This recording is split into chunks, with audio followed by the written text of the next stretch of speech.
Hey everybody, welcome to the Ordeals of Livistio, where John is so happy he had Discord muted! Wow! Say hello, facilitators. Hello, Hello. facilitators. Hi, facilitators. Uh, I don't Jesus know why you mute Christ, us. Fred. Nah, Get it together. Really. Our jokes are great. Well, luckily they're not recorded infinitely on the internet for everyone to hear. Jeff unfortunately cannot have his camera open showing us his beautiful face. So, Jeff, I would like you, whenever you want to say anything, just start talking and don't stop. Because we will not be able to get the visual cue to show when you are wanting to speak. Alright, will do. Thank you so much. Guys, it's been 1 week since we last played, and although I'd love to hear about what you guys did this week, we're kind of low on time already. We're playing catch-up because one of us has to leave slightly early. So let's just jump straight into it. Guys, what happened last week? Great question. Not all Excellent at once. question.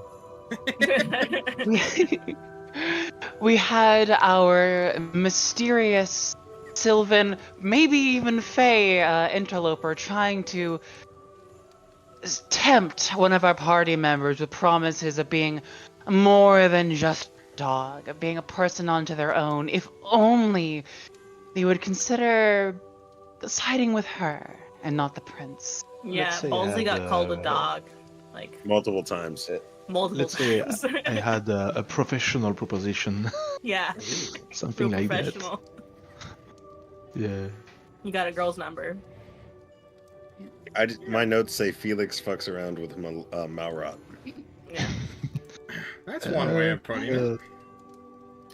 And then the prince- prince forced us through Bodily harm. bodily harm Yeah. to prove that we weren't werewolves or shapeshifters. The things And we do for him. informed us. I do Oh, the want to point assassins. out that there was a very specific moment with Felix I think is going to come back and worth mentioning. Before she left, Sephron Malrot slipped him something in his pocket. There's some kind of Yeah, I present remember. there that we have yet to discover what it is. It's We'll gonna be text a her later. bomb. You up? Very true. Felix has Sorry, been I didn't given- want to let that one pass, but I didn't want to overpower your recap. Hey, good. You're good. Well, what else happened aside from the Malrot creature? Mm-hmm. Patty O'Malley, the druid, cast Moonbeam. Yeah, and we were all, and none of us are shapeshifters, so that's very convenient. We were all informed of this assassin's plot against the king, and we were set about our own tasks. Who went to which task? I cannot remember. My memory. Me and it was me and who wrote a letter with me? Yonsei? Oh, it was you and Yonsei, It right? was me and Yonsei, yeah.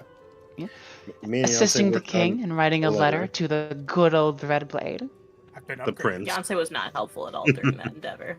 Well, you might be the king. Who knows? And then Dyson was sent to hold the attention and make interested to Cone Toronto. Just the guy. That's a Yeah. Not that important. Felix went to go fetch a hunter to follow the Blade Guardian Marcool back to the lands of the Malo family, Yes. secretively. Of course. yeah. Elipha was sent to get the young lady Wymark to converse with the prince, which was an interesting thing. Yes, it was. From then, we had a long discussion with Myceli Wymark, where it was made obvious, or our hands were forced to bring the king in on Bullet our... us into it. Yeah, she belayed us into it. Far too easily. Blade. Oh, And so that happened, and then we had to carefully attempt to extradite dies him from the curious clutches of Toronto. The cringy, curious clutches of Toronto. Yeah. Cringy, curious clutches, huh? I We like the luckily alliteration. were able to... Well, thank you. We were lucky enough to be persuasive enough to have Sir Morrison wait outside. When the king was fetched by his soon-to-be in-law, Yonsei. Mm-hmm.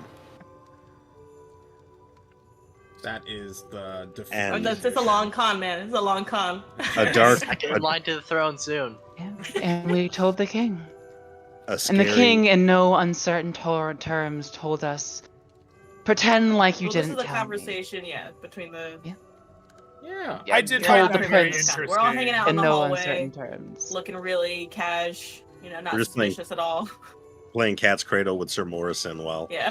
And speaking of is- not being suspicious at all, the king gave very specific instructions to our lovely prince. Pretend like you didn't tell me, because we will capture the assassin. We will foil this plot. And when that happens, we will have our own excuse to go to war. And your I dad don't said he was remember proud of those you, and he words kissed you on the forehead.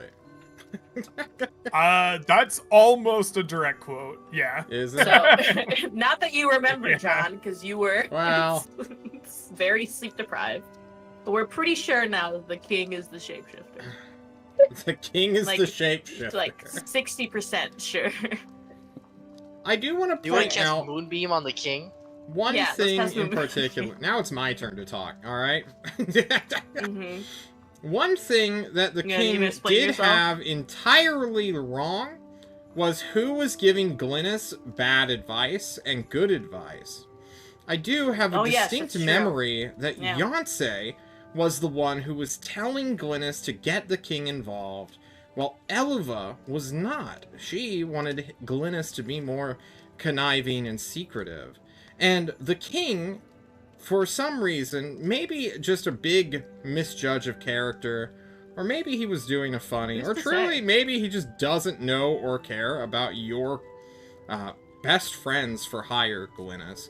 But he was under certain beliefs that Yonsei was feeding you bad advice and not to bring him into this. And Elva was giving him giving you only the greatest of advice. Yeah, it was Elva and Sneffer with up there, like, oh man, these are really wise people you got. You should have listened to them.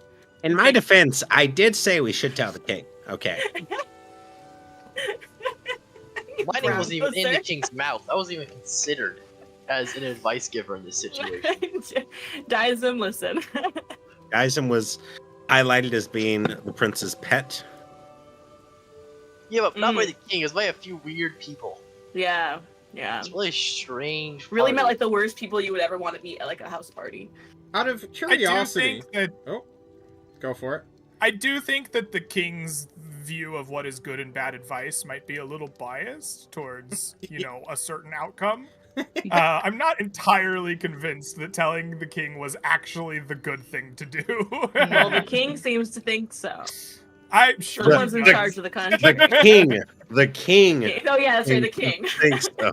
We think he's the shape changer? Is that what we're... I don't. It's all right. We're gonna I've tie him maintained- up. We're gonna put him in a sack, and then we're gonna throw him in a moonbeam, and But then he's gonna be dead, and we won't Then have he'll any be clue if he fine. really was a shapeshifter. Will be dead. I Will mean, yeah, if be he was killed. a shapeshifter, he would be dead, and that's fine.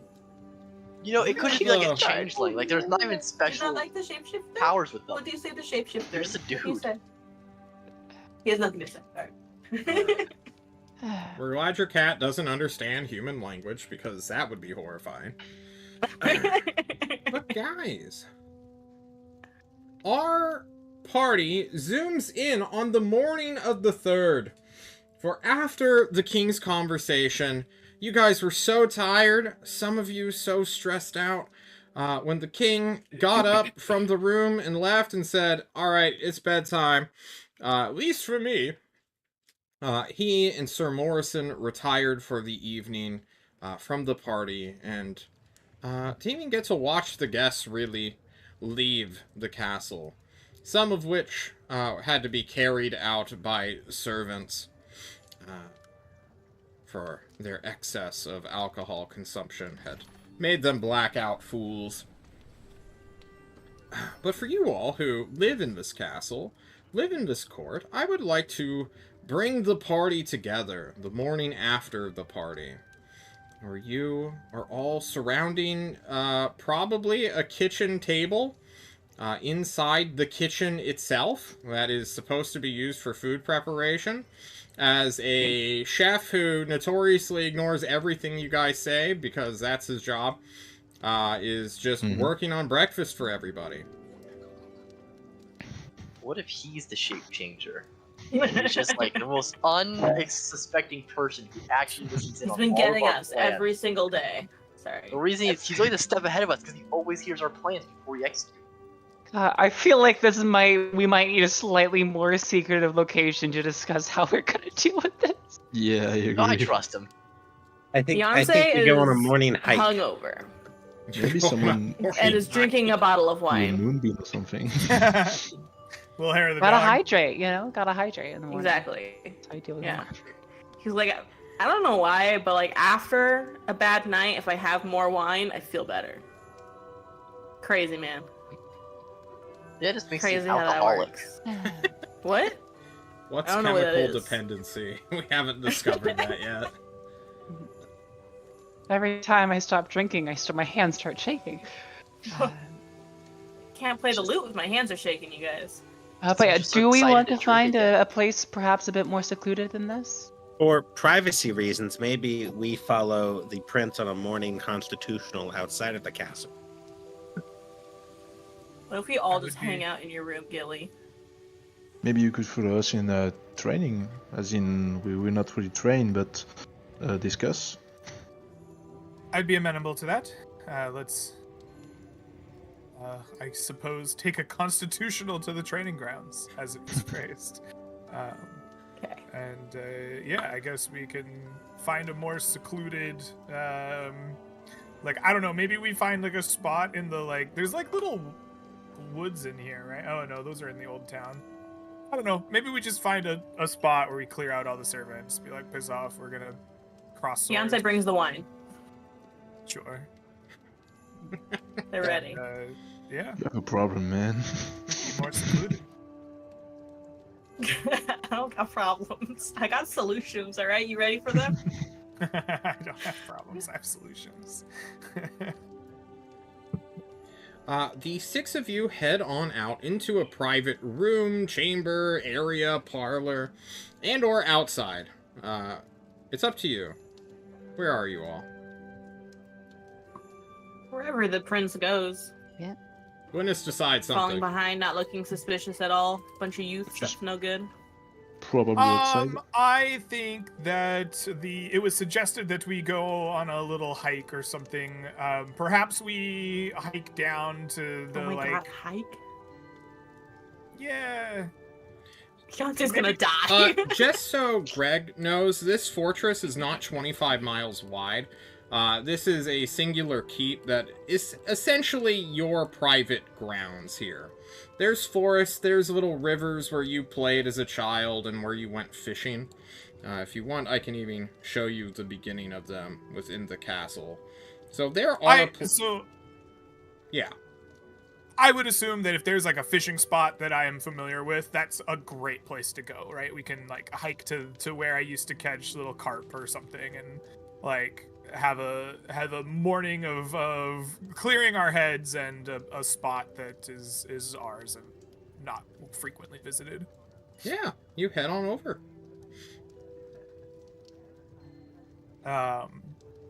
I don't think Glennis is particularly feeling very in charge at the moment. I think he is very drained from the previous night and feels as if he has lost whatever advantage he had and is like, I suppose, more interested in listening so much. I guess like it was suggested he goes on a hike, so Glennis goes on a hike, and like I think Glennis isn't like the person who was in charge and trying to like make things happen the night before is now like tired and trying to figure out where he stands now, and probably you can tell as you walk with him he's penitive And as you arrive at the fishing spot, he is quiet and probably like, I'm not so sure he's waiting for somebody else to initiate, but he's, I guess, maybe following in his father's footsteps and being very pensive and thoughtful. He's like trying to dig through where he stands after a strange night of revelations and trials and tribulations. One might even say ordeals. I don't know. One might say that. I think Glennis is met with piercing, almost predatory eyes from Eleva. Yeah, I need you to tell us. I need you to tell us exactly what happened in that room. Oh, sure, yes. I download the whole conversation with the king. I somewhat assumed that we had already had that debriefing, but yeah, in this moment in the forest, perhaps is when you get the whole debriefing. So I assume we all check for our little like broken heart necklaces, make sure no one was shape changed in the middle of the night. But yeah, Yeah. Sure. I misplaced my. I'll find it. I'll find it. No, you're fine. That is not good. Don't do this to me, Neferu. So the king is definitely. I don't like- want to drown a gnome. Oh, Steph, no, you you have drown mine. Don't worry goblin. about it. So the king, Oh, thank you. my uncle father-in-law, is definitely a shape changer, right? That's my understanding No, of the conversation you had with your dad. I don't feel that. I think Really, he's bro? just more cunning Oh no, than he kissed him anyone on the gives him forehead. credit. Who does that? It's gross. I mean, the king specifically said that we don't have to worry about it. Beyonce, I feel I'm like- worried about it. That's me worrying. We're I good. think you are right to worry. But I don't think the king is a shape changer. But you're right to think that they are conniving and Oh plotting. my god, what if it's something. Argyle? What was that face, John? I don't like that. Nothing. Don't worry about it. What if it's Um, Argyle? We could speculate about the shape changer, but we do have some very pressing matters. The shape changer is not a pressing matter? It is a pressing matter, but we can't act on anything at this time. We have to worry about war with Njord. And we have I to mean, the worry war with about Njord is the not going to hammer. happen if we find the shape changer that's going to kill your dad, right? The war with Njord will happen either way. You have I hate you that. have a contestant for the king's throne. So I don't think there's any way to stop that. I that don't want to interrupt. Like a solid Please, 10 please. seconds there, my internet just cut, and I was very concerned about that. So I heard nothing that was just being said, because everything was just frozen. Njord is going to invade anyway. Is what Sneffer has just told you, Red. Mhm. Ah, splendid. We want Sound His great. Majesty. We want His Majesty with us. So we will endeavor to save him. Of course. Of course. I But personally think we should do some research into if there's another way to find out if someone is a shapeshifter besides shoving them underneath a moon, because that's a lot of effort. You have to be outside, A. B, you have to have someone that knows Moonbeam, and whatever Research letter comes And half after of the B. people I know what it is, I'm know- just too drunk to remember. would And die under That no, letter is important. what was that, but Felix? Also, it harms people. Yeah, that was the part I was getting to. As in, half of the people we know would die under a moonbeam. Yeah, could you imagine putting Argyle under the moonbeam? Poor guy. I mean, he'd retire finally, but So that's an excellent point, Yancey. We need to research shapeshifters. We were told the name of the shapeshifter. Segne, is that correct? Segnet, can I just go whisper that in people's ear and tell you who reacts? No. I feel like people would just have That's a a great general idea. reaction of just like, "What are you talking about?" That's I mean, why yeah, but they also might he's have the reaction of like, yelling at me. "What are you talking about?" And then they're threatening me, and then that's how I know they're evil. Right you die in the now, next the minute. advantage that we and the king have over this shapeshifter is that they don't realize they're being hunted. We hope. We hope they don't realize they're being Oh my hunted. god, we could ask Hunkle, Gilly. We should be on the lookout for Uncle Gunner. Oh yeah, But he's I- missing. Your father said he'd be back in a day or Beyonce two. like switched the line again.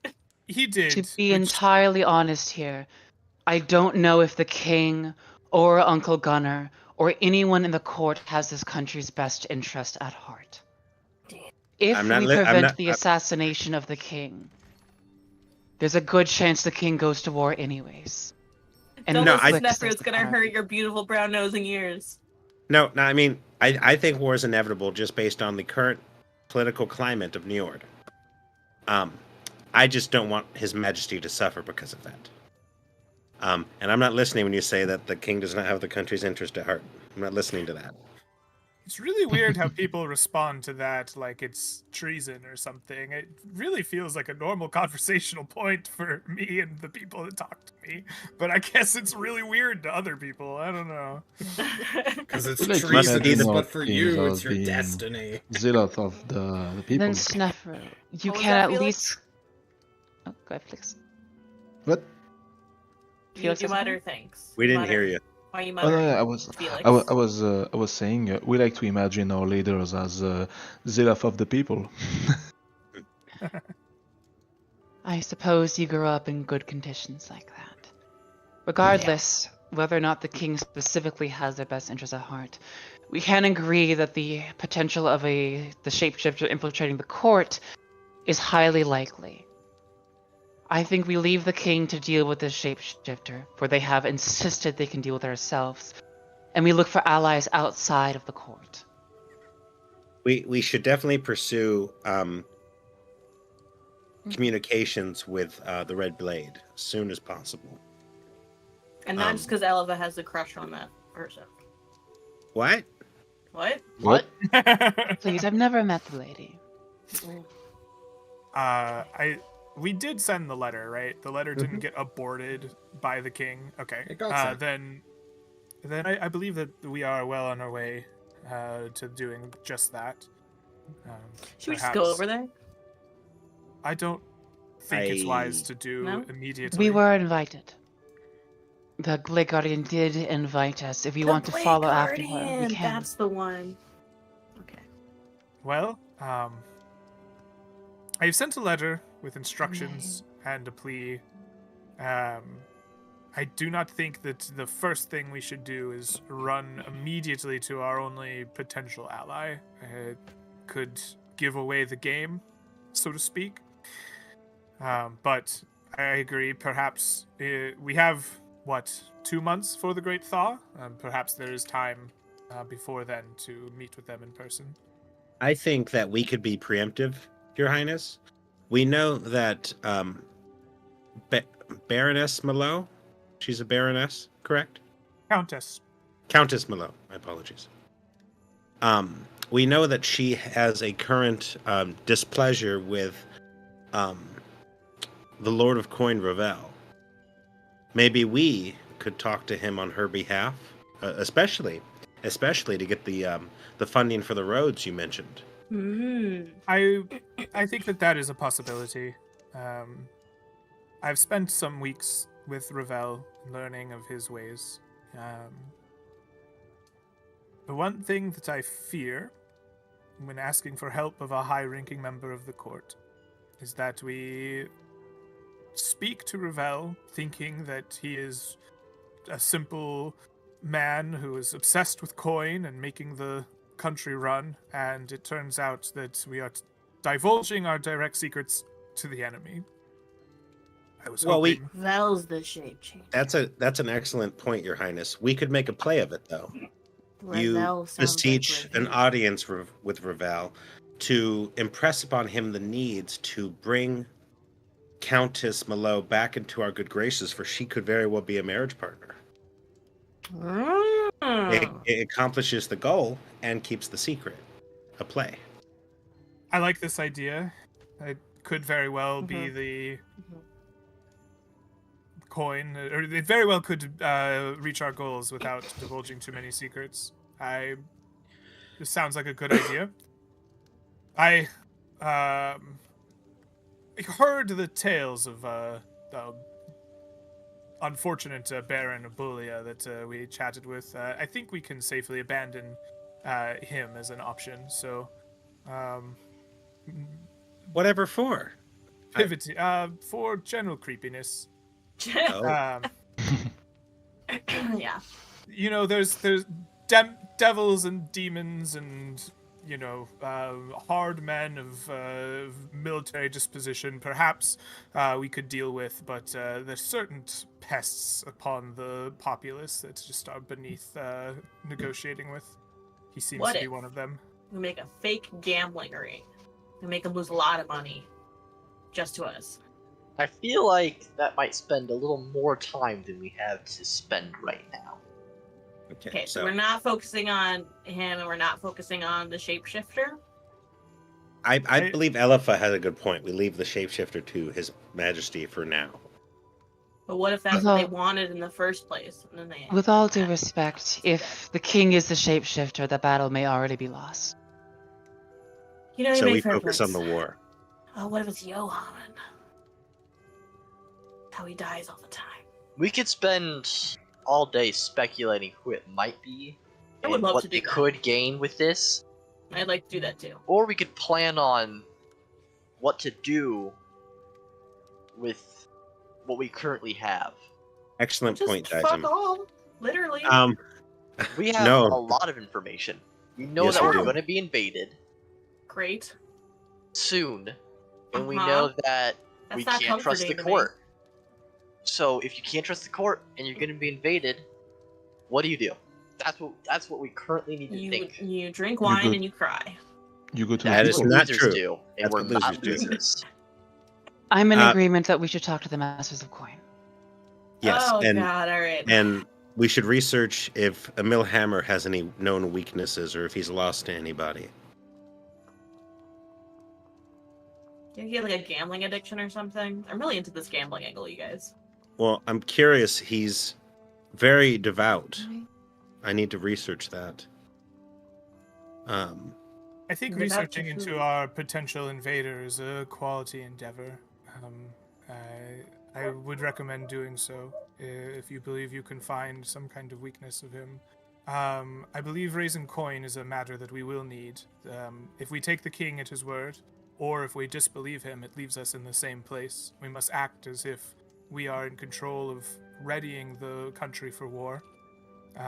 In order to do that, we will need money and we will need roads to muster troops. So I believe this play. There's a good chance that, like, there was that whole issue in the woods about people stealing our metal, and they potentially worked for someone that was a big deal. I mean, for all we know, the war's already started, and we're just now finding out about it. And it's just, not public information yet. Even more And- reason to ready ourselves. Do you not believe?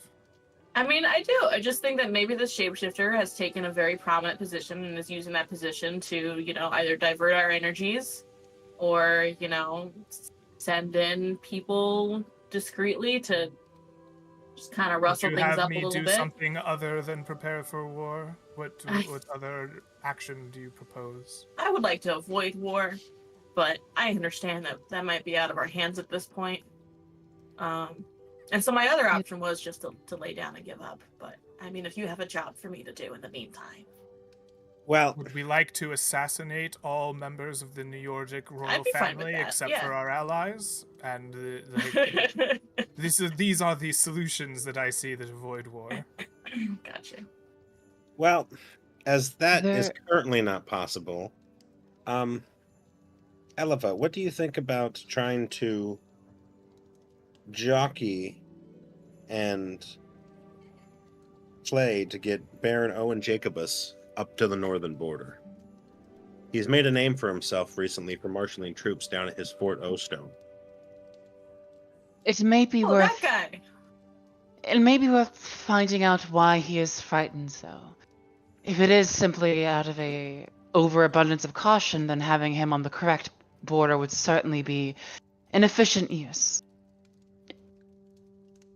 Hmm. We could also make him more likable in the eyes of the nation. I mean, someone militarizing our northern border with our longtime enemy would be a better thing for us, and we could use it as a way to sort of bolster our northern defense by putting more troops up there without having it seem obvious that we're preparing for a war. That's a good point. Can you Yeah. run that by me again real quick? Because Greg is stupid and wants to understand. We're gonna take a war leader who's marshaling troops to the border of our enemies so that he can get a big army and not have it look like we're preparing for war? We're taking a martial leader who simply holds fort. Every fort has someone who looks over it, and we're taking it from our south to our north.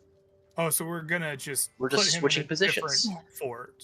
We're switching a It closer would- eye. Ready. We have a closer eye on him. Okay, Yeah, all this right. I is- understand where you're coming from. Yeah, that sounds fine. Well, Or at what are least we gonna Greg do with the understands it. people that are at his fort right now? Like, if he actually is doing a good job at raising soldiers, and not just laying around getting fed off the land, wouldn't we want those people? I think that's the point. I think we want him and his troops ready by the Great Thaw.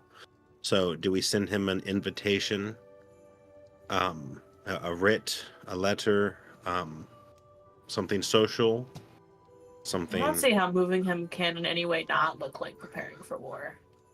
I would like to say my internet's very bad right now, and I keep having moments where you guys freeze for a while. So I don't know what was just said again. But We're just Okay. spitballing. discussing the movement of him. Let's say that you publicly reprimand him.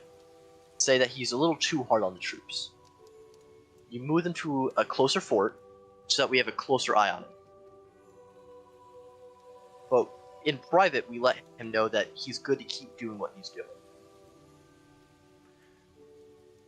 That does make Hmm. sense. To Publicly, it's the a public punishment. eye, it looks like a punishment, but privately, we know that we're actually securing our northern border a lot more. I just have a random idea because Dyson, you're making a lot of sense today. Do you have your little BFF token that the prince gave you?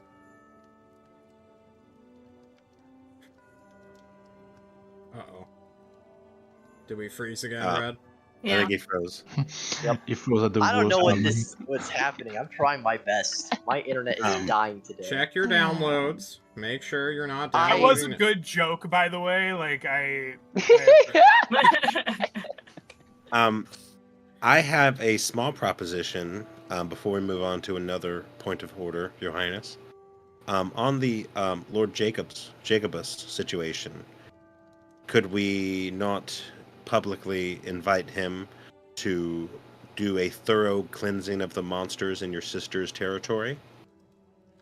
That puts him near Livistone. It'll take him by the time of the Great Thaw to come carry out such an order. I like that idea a little bit more than pretending to punish a man. While duplicity is probably necessary in our position, I think it would help to do things in a way that require less of it. If we can be more honest with the intention of what we're doing without revealing the whole game, I think it will make things easier on us in the long run. I think that is a very valid idea. Another thought I had is, are there such things as promotions in my father's armies? Could we potentially give this man a rank up and be like, yo dog, welcome to colonel status. You gotta move we're moving you from Fort Wayne to Fort Davison though. If this Or is even a review of his men. Sorry, John. If this is a lore question of how the military is structured, Baron Owen Jacobus is a baron, which is a noble rank. This rank has several obligations and duties, one of which is to defend a territory, in this case, Ostone, which is on your southern border. He is a baron of Ostone, meaning that he is in charge of its land management, development, and its protection.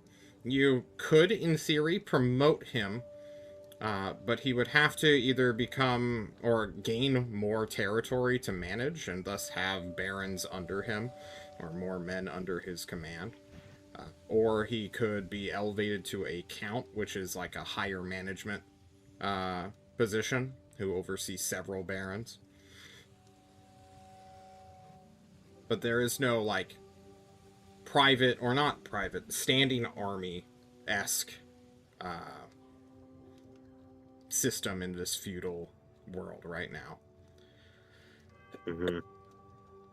I see. So then I think an invitation to, clear out monsters in the nearby woods so that we can get his ear privately may perhaps do well for us. Is that area would that- managed by a different baron? I was about to ask. I think Your that's sister's lands are currently in development. Currently, it is managed by the royal family and Baron Bryce cool. Bronson. So you have the authority to do that then? Yeah. You would be able to ask for adventurers or pay out nobles, like adventurous nobles or really exterminators, to go out there and do that. If you wish to send word to an active baron on the other side of the country, he would have the right to refuse you, since this is an invitation and not a decree, right? I think an invitation is probably warranted, though. It would give us the opportunity to work with him, and if not, then I don't believe our plans hinge entirely upon him. But I think it could work in our favor. Something works better than trying to forcibly order someone around. Sorry, Hen. No, you're good. Yonsei was also gonna say, if he has someone that like works underneath him that he can spare, that can command people and teach them, that might go over better politically than removing a baron from lands that he's supposed to be in charge of. Or if he has an offspring, he wants to gain military honor for his own promotion. I say we send the invitation and see how they reply. In the meantime, let's see what we can do about getting these roads funded, both for the military purposes and for getting the Red Blade on our side. Once we do that, we visit her in person. That's a good idea. So I see that we have 3 tasks ahead of us. We have the play with the Lord of Finance. We have research to do into Emil and his potential religion and weak points, and we have this invitation to Jacobus in Fort of Stone. Is there any of you who wish to work on any of these 3 things? I believe they fall under your purview more or less. Your Highness, I would like to independently research, very discreetly, shapeshifters, and at the same time work on the research into Emil Hammer. I believe that is a good idea. I will. Or assist Dizem with the Emil Hammer research. Please, if the 2 of you wish to buddy up, so to speak, on the research, then I think we would be well served by it. Please, I will ask you to do so. That leaves us the play with the Mellow, or I'm sorry, less with Mellow and more with the Lord of Finance, and the invitation to Jacobus. Is there anyone who feels that they are capable of overseeing those well? I will help Helva? the Lord of Finance. You want to squeeze out some juice together on this guy? What turn of phrase is that? Like I'll when leave you you to it take and I'll go with the like a invitation. fruit and you squeeze it, and then like juice comes out. She Pretend sort that of the like Lord of looks. Finance is a fruit. She sort of like Right. looks towards Glynis and like, is that a local expression or a Yonsei expression? I believe it's an old family expression. There's multiple juicing and pulp-related family expressions that seem to come from Yeah. Zwan. Mm-hmm. They're very into pulp, I think. Well, Yonsei, I would be honored to work with you. It's gonna go great. We're gonna juice the shit out of this guy. And then the third task would be to send out invitations to clear the land of your sister. Probably multiple, I would imagine. An open one to Yeah. adventurers and one definitely to Lord Baron Jacobus. Yeah, if you send it just to him, that might look suspicious. As I said, I feel like I would be more fitted for that task. Excellent. Then, Felix, I will leave you in charge of sending out invitations to worthy adventurers, and specifically one to Lord Jacobus of Forto Stone and his family as a... I wish to invite them personally, as I have heard tales of their bravery during the party and wish to see it myself. If that will bend their ear, then you are free to use my words, my approval. Sorry, my brain is fried this this morning. The events of last night are quite debilitating. If you need my help in any of this, please party, request baby. it, and I will be a part of whatever plans that you have, or give advice as needed. In the meantime, I need to find my mother, and I shall be there if possible. Perhaps she's off on her morning run to who knows where. She gets a lot of exercise. She's pretty fit. Before I Go ahead. leave for the morning, is there more you wish to discuss here now? That's all I was asking. Snafu, when we're finished here, I need to talk to you in private. Oh, of course, Miss Eleva. Ms. Eleva, dang. Gilly, I just want to say, I'm sorry that you were put in a position of having a personal conversation with your father, which I know makes you uncomfortable. And Doesn't at all. and thank you for being mindful of our talents. I don't know. You're doing great, man. Have some wine. Thank you. The quarter full bottle sloshes. Oh damn! Yancey's been going through it too, apparently. Stress drinking. Yes. No, it's like all this is happening. I didn't even have time to enjoy the fact that I won up to Johan last night. You guys didn't even experience it. It was great. All right. I left with a joke about his divorce. All right. It was fantastic. He's never going to be able to live this down. Really no, we got treason and shapeshifters and war to worry about. Oh, God. The life you people lead. So, before we break off and have Elva and Snefru's private conversation, I want to make sure that I know where everybody's going. So, Glynis is heading to his mom. What is Yancey doing? Yancey, after Elva's done with her conversation with Snefru, with Yancey definitely is not going to listen in on or try to, are going to go squeeze some juice out of a guy. Okay, which guy? Is that the Minister of Finance? I mean, we're probably going to start with, asking around discreetly and maybe break into his room for, a little while if he, wherever he is right now, you know? Yes, the Minister of Finance is there. Yeah, that guy. Dyson and Snefru are going on research trips citrus, to find out about an enemy of the state, or rather, a future enemy of the state, as well as a shape changer, or shape changer lore. What is Elva and... Well, Elva's going with Yancey, presumably. So what is Felix up to? I will be listing the few taverns and guilds I might have heard of that would make a good batch of adventurers I could invite. And also I will take extreme care to the letter I will send to the Lord. Just to make sure... he will be flattered, of course, because that's how you do it.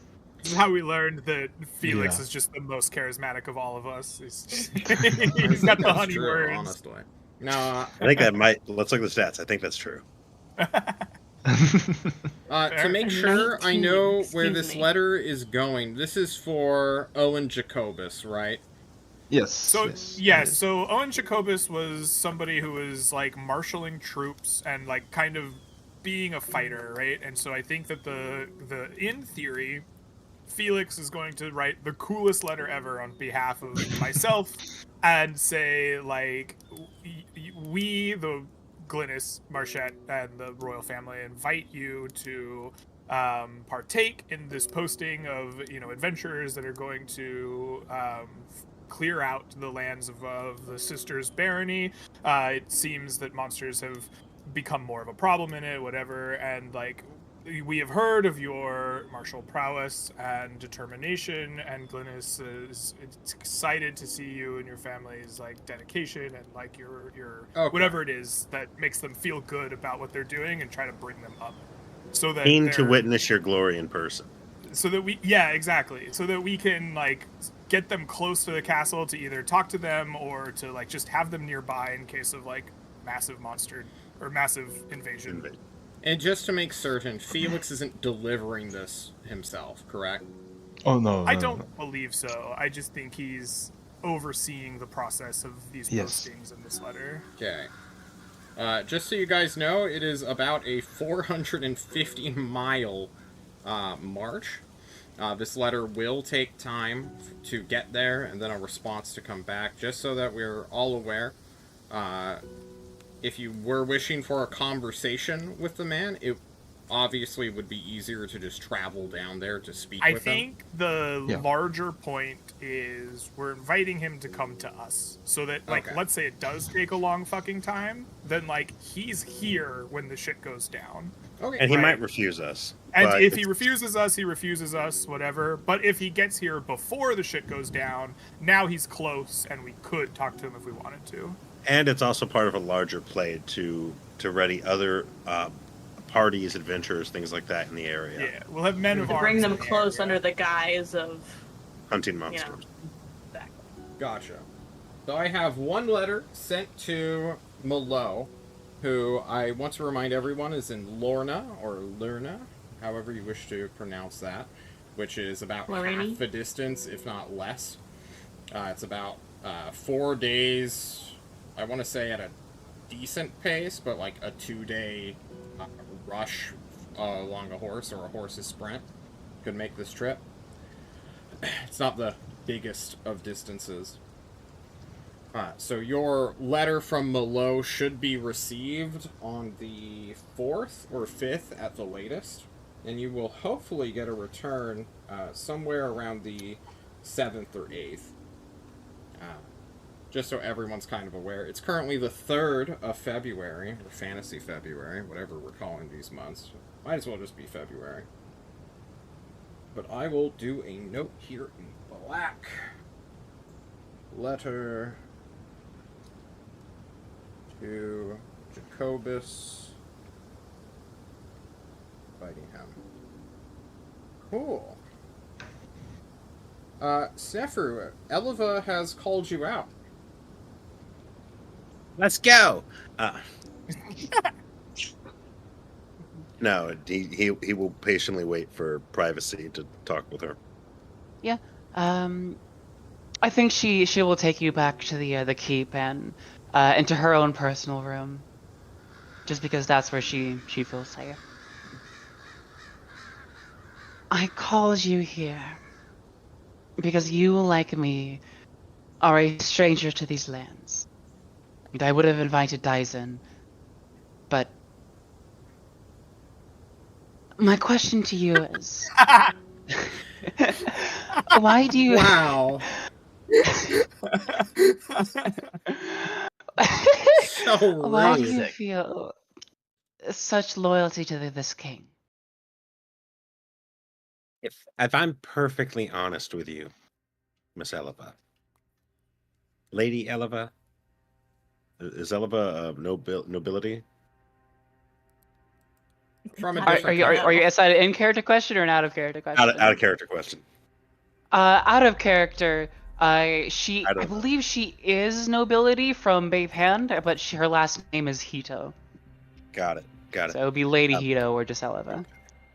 Well, Miss Eleva, Miss Hito, I worked very hard to leave a very difficult and dangerous place I do not want to go back to And the only thing keeping me here is seeing the young prince become a king and the kingdom thrive.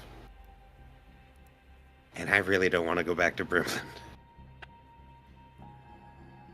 My one concern is that this place may become that place of danger. Like you, I came here because it was relatively safe. And I know many Oh. people. People always assume this because of my diminutive size. I'm not scared of physical danger. You might not know this, but in the world of the arcane, in the towers back home, there are way worse fates than having someone try to stab you. It's a very torrid environment. War, I've studied for war. If anything, I feel like I've worked so hard to leave that place, and I'm finally of use, not a punching bag.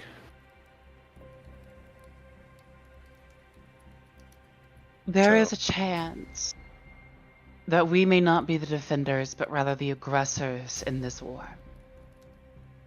And if that happens, will you help me try to prevent this war? If I find that the war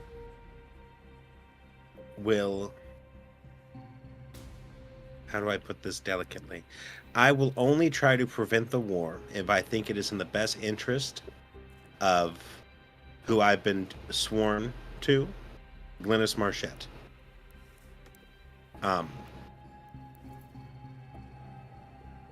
In other words, you are willing to work against the king if it means working with Glynis.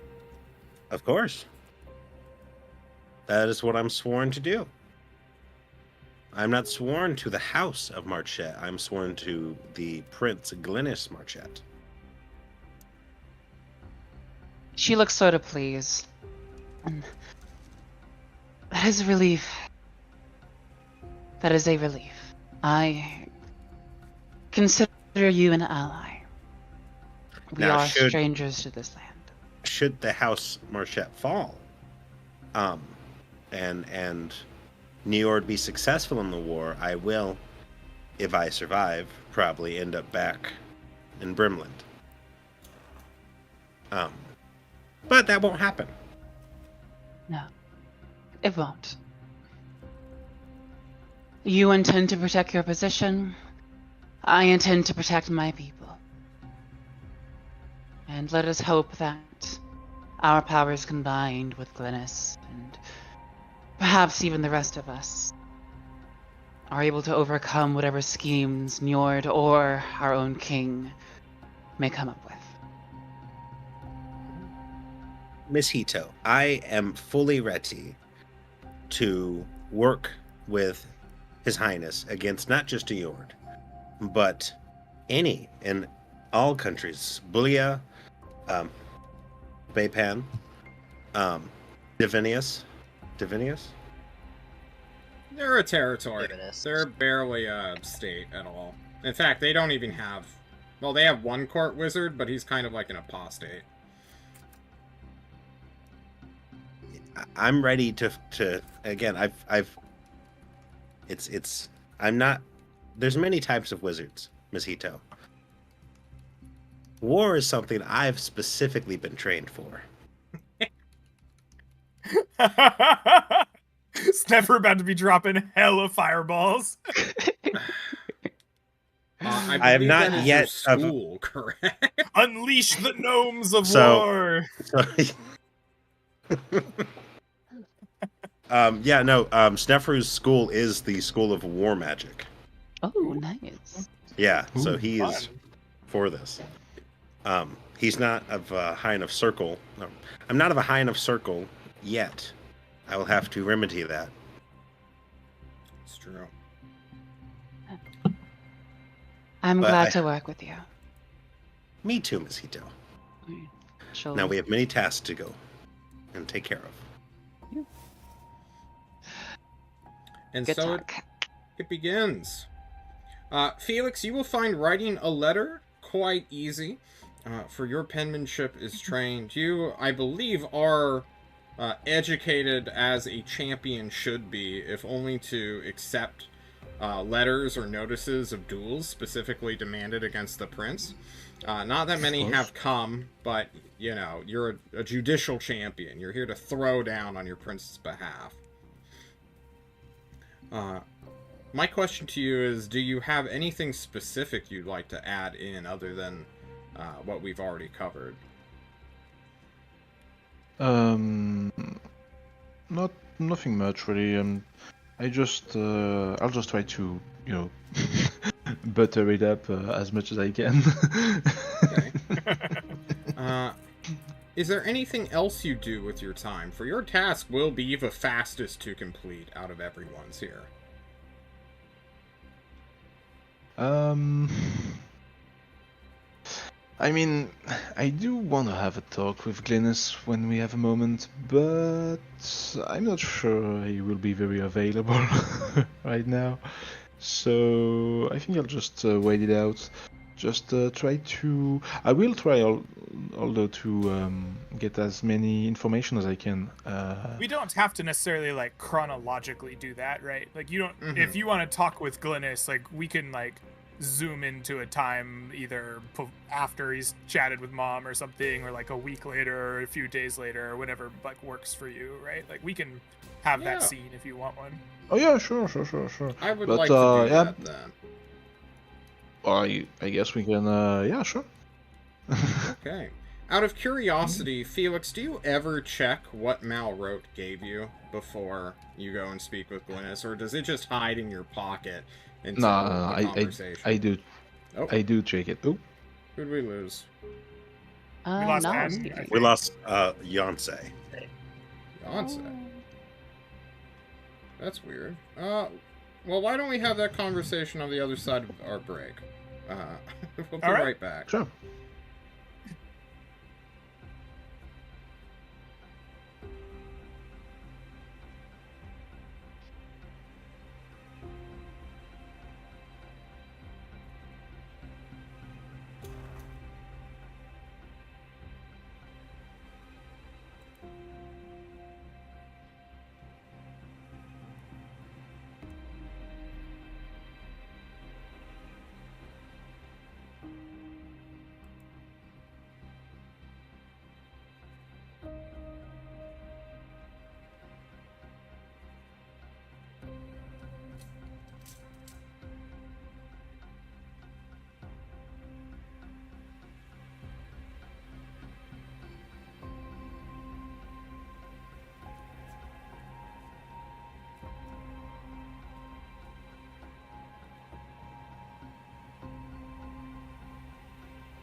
Alright, there we go. I was having trouble with the button there. Red, you're a funny guy, okay?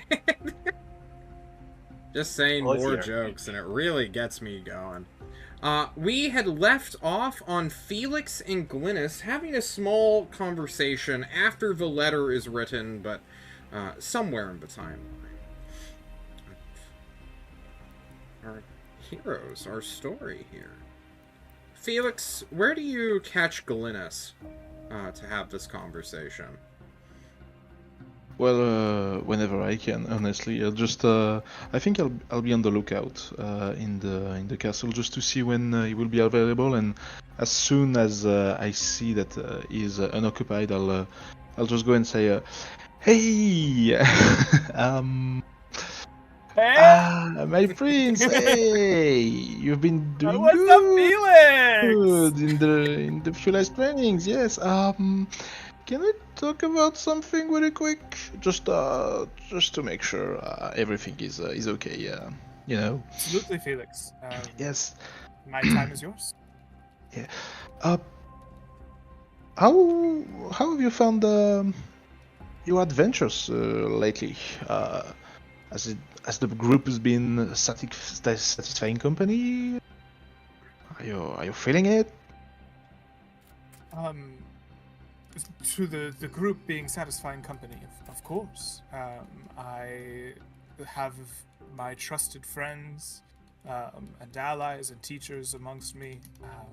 They are the ones that I would share these trials with, if anyone.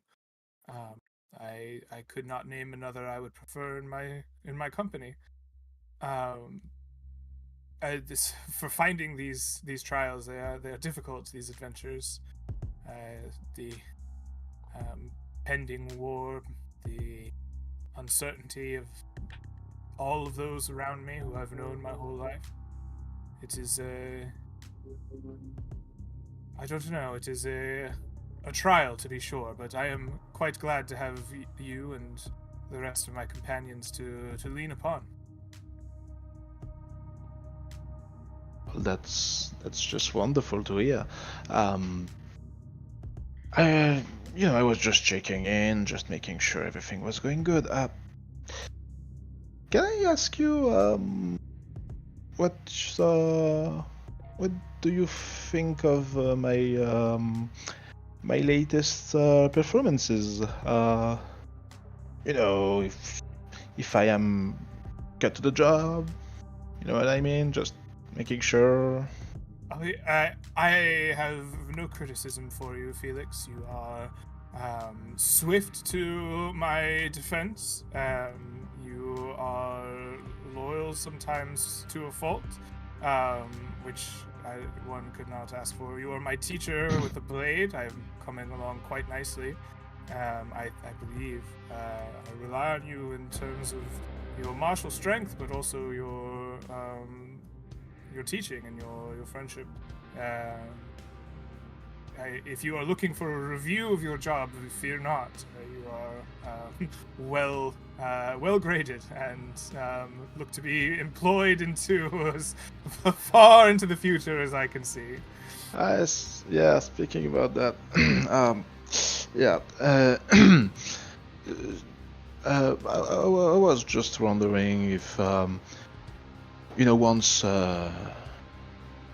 once all of these trials, if I may call them like that, are over, what do you think I could do after that? Would I still be your champion? I mean, would you still need a champion once you are well trained with your blade? Of course. It is. It is a must. Let me, if you would allow me, turn the tables here a bit. Do you desire to do something else? Is there more that you wish to take on your own plate? Or do you perhaps have some desire of adventure or of employment elsewhere that you wish to fulfill? Well, there's no easy way to say it, so I'll just say it right now. I have been asked to join another cause, and I did refuse, or rather acted as I refused, because I'm just saying, we've known each other for a long time, and as a friend to another, you do know that I had to struggle to find my place here, and I wouldn't trade it for any other, but I fear that I might not be able to achieve my goals, to be appreciated.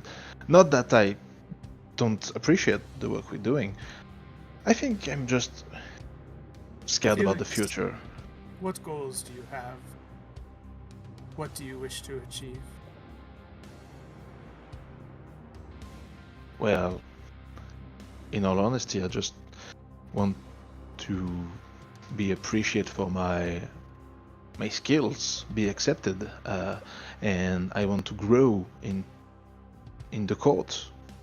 This is my goal. I want people to see that I have been cursed from my birth, and this never restrained me in my ability to fight. I want to show that and to be able to ignore that curse. Now, Well, Felix, if it is glory and honor and court that you seek, then you shall have it here. As I rise to the throne, you and my companions will be the new court. You will be the ones who advise and sit next to the king. You will be my champion not only in judicial matters, but on the field of battle. Before I rise to that of kingdom, perhaps if this war is to end well and peacefully, we will have a banner of men upon which you will mount glorious deeds. I would hope that, should you stay on your current path, all of these things you can achieve. If you wish for other moments of glory, if you wish to expand your wings, come to me. I will find a way to make sure that you will get what you need out of life. I seek many of the same things you do, and I would hate to see your skills, your talents, your friendship go to another because you feared that your place was stagnant here. If you have desires or needs, adventure that itches beneath your skin, then let us know and let us address them. Hopefully, we can do that after the coming trials. I fear that much of our time may be absorbed in the war effort, but I will see to it that you're able to acquire the glory you desire.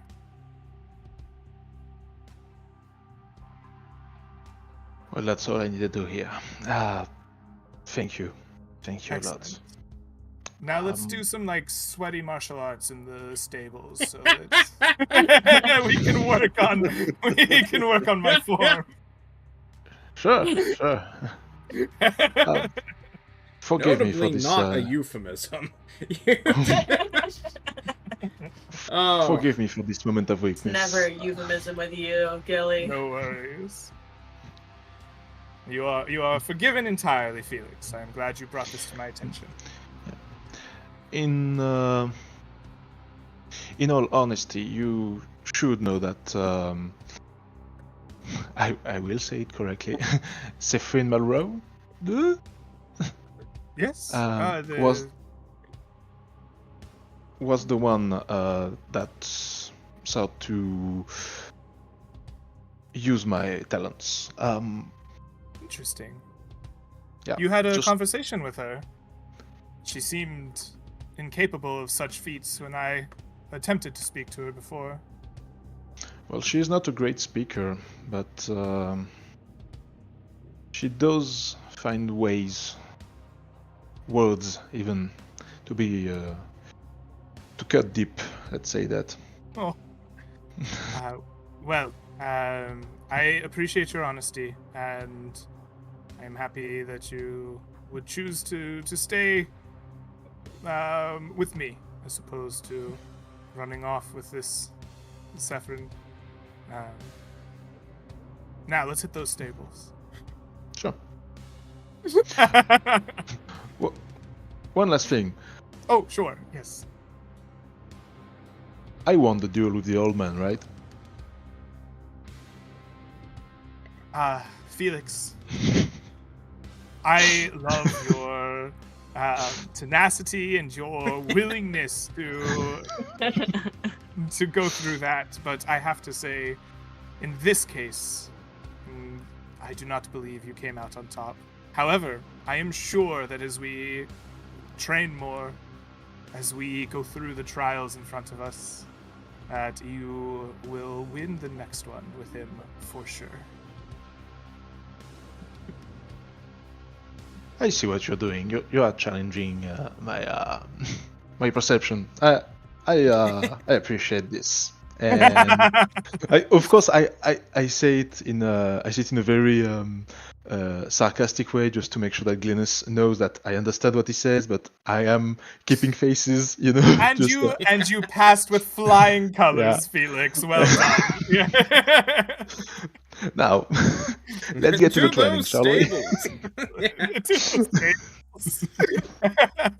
We will end that scene there then, with a little bit of reassurances coming from Glynis to his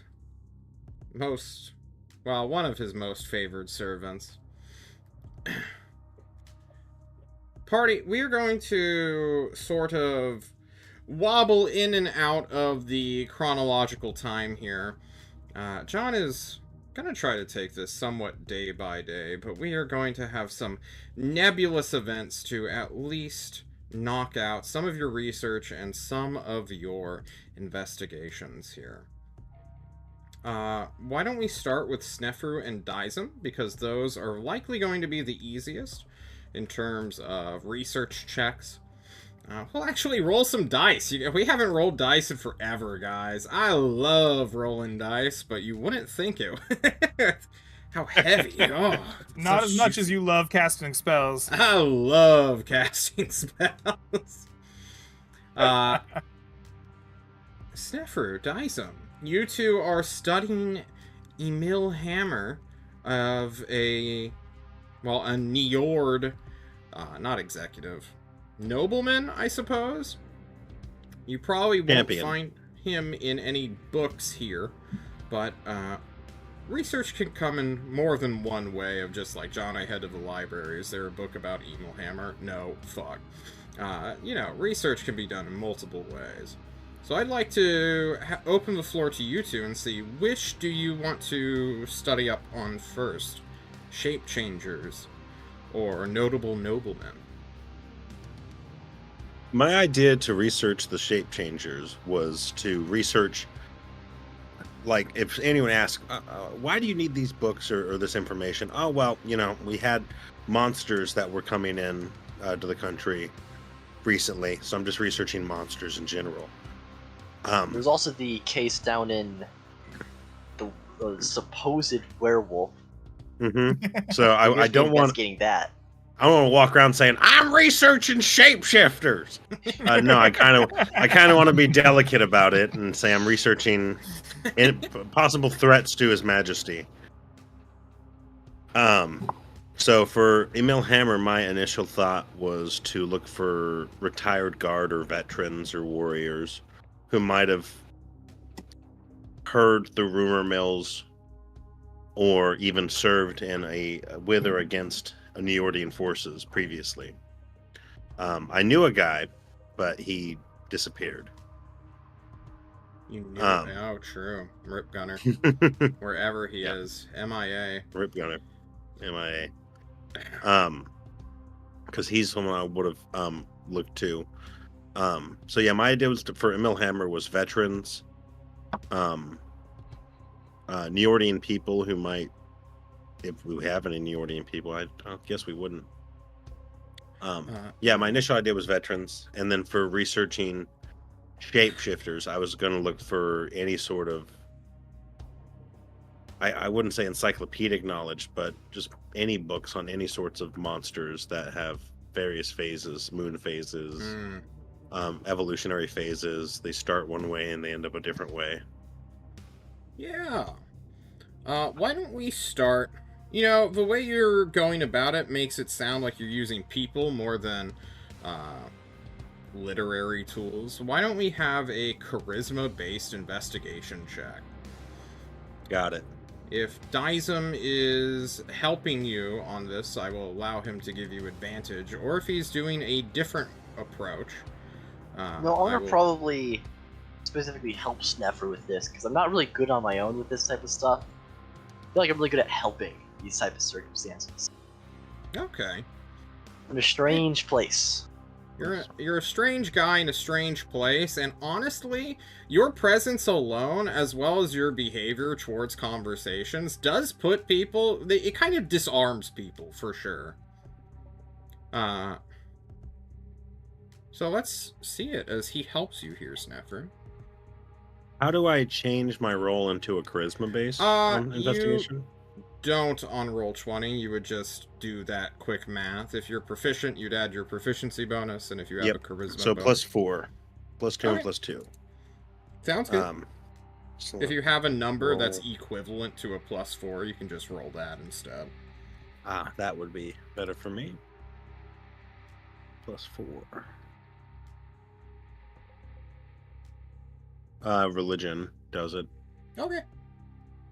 Let's see it.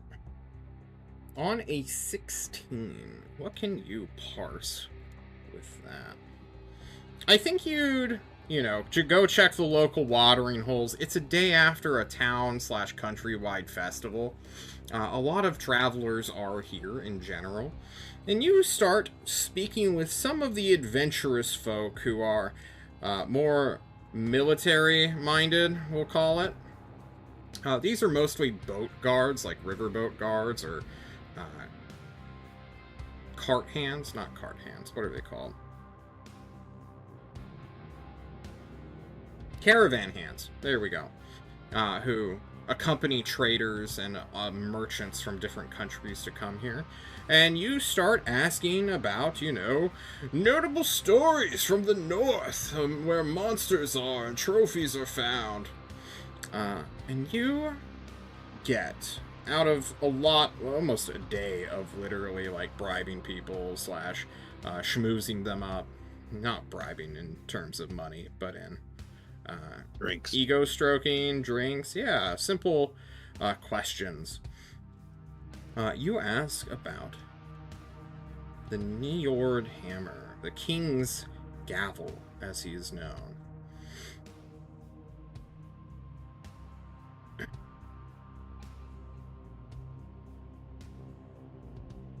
Out of curiosity, would you say your biggest interest is around his general history, his personality, or his physical description? His personality is the thing I can use against him. That would be my biggest interest.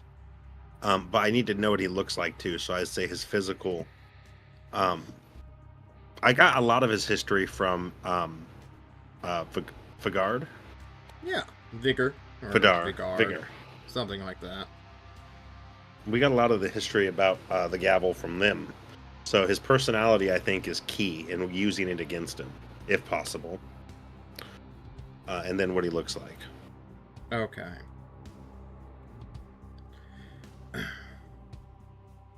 So, from a caravan hand who went up through the independent settlements to Zwan and has now come back, this region sort of borders Njord. He has heard tales from local independents, we'll call them, who live out there in the frontier and are essentially protected by no king or country. Just their little, whatever sort of militia they have in their villages. This guy has heard tale that Emil Hammer's personality is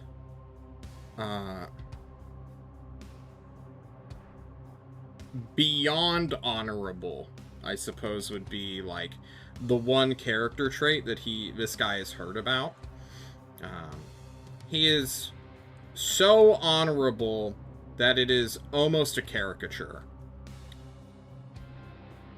To give you a better example of this, Emil Hammer, heard once that an independent mayor spoke some smack about his king, and Emil Hammer left as soon as he heard it from the court on his own, without any guards or any people, and quite literally single-handedly burned that village to the ground, took the mayor prisoner, and then brought him to the king himself to have him say aloud what he said in private. It was a massive power move that this kid, at the time, he was only about 22, pulled out of his butt. This is the story that you hear, I suppose, is the most famous for those who kind of fear the King of Njord, and specifically his gavel. So when I hear that, Definitely. the first thing that comes up. Sorry, go ahead, Jeff. No, I was just commenting on that. I would have definitely heard about that and already interested. Yeah. The first thing I think about when I hear that, John, is, ooh, I know someone who's really good at spreading rumors. We could direct him towards other heirs. That's the first thing I think of hearing that. Does that make sense? Yeah, of course it makes sense. But whether you can put it in action or not is another thing. To give you a little bit of his physical description, we're going to have your 16 bleed over. You actually don't get much. For all intents and purposes, he sounds and appears kind of plain. And his banner, they have banners up there in Njord, not crests like you guys. It's essentially the same name for same thing, but they have a weird banner system. Don't worry about their system of government. His banner is recognizable only by a simple field of amber gold and a cudgel. Not very impressive, to say the least, in terms of artistry. His banner is definitely not as busy as your guys's, which have multiple colors, magentas, callbacks, like Field of Amber plus a fucking club. Are you kidding me? Like, It's a good Take banner. that gavel. Take that gavel. Ours is Yeah. better. Your banner is better, for sure. But otherwise, not impressive, like, physically. Not Okay. a giant of a man, not a... You don't need an impressive banner when you're an impressive person, right? I suppose so. Okay. Next Shots up... fired across the room.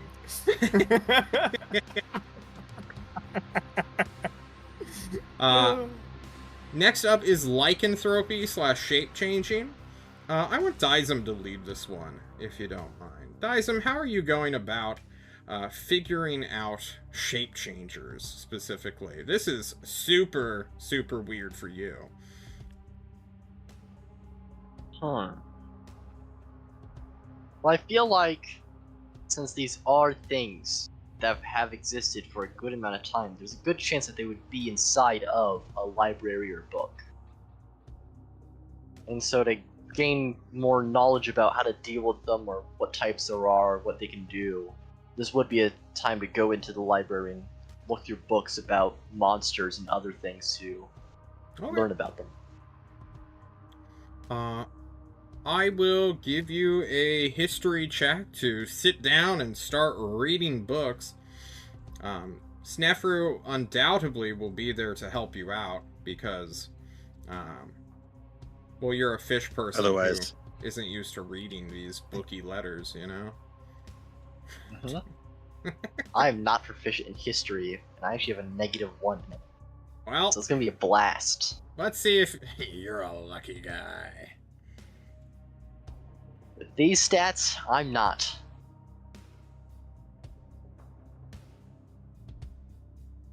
So I'm rolling it at advantage? Yep. Yep. Blended.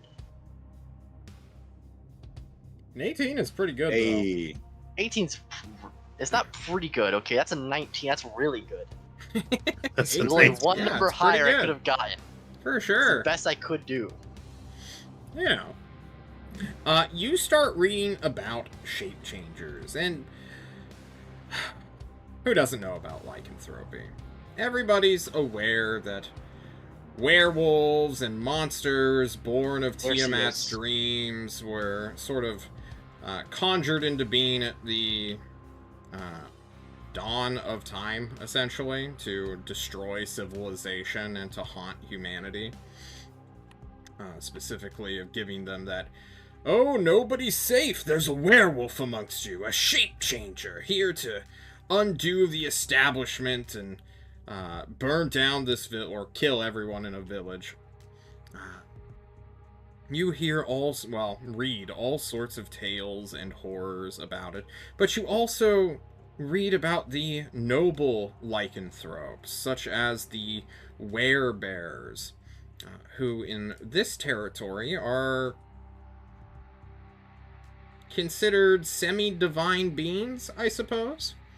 For supposedly, the closer you are to being an actual bear, the more noble you are in the religion that... Are you allowed to has- hunt bears in this territory? You are. Like, Bears if a- are if a free bear game, kills your 100%. If you can go fight a bear, especially on your own, you're a massive Chad, and everyone's going to celebrate you. Hell yeah. I 'Cause don't bears work are doing Snefru. wild, dangerous animals, but they are definitely not protected either, even though the patron deity here is called the Bear Mother. The final bit of lore you know, or learn about, specifically here in the Kingdom of Livistio's library, is the oh so dreaded changeling. The changeling, I suppose you'd find notes about this from the, like a forgotten record of the previous court wizard who used to be here, that predates Snefru and Hannigan Flanagan, or whatever the hell her name is. Flanny Hannigan? Hanny Flanagan? Snefru, help me out. Throw me a bone. What's her name? The witch's name is Hanny Flanagan. Annie Flanagan, thank you so much. This book, a ancient, well, not ancient in the terms of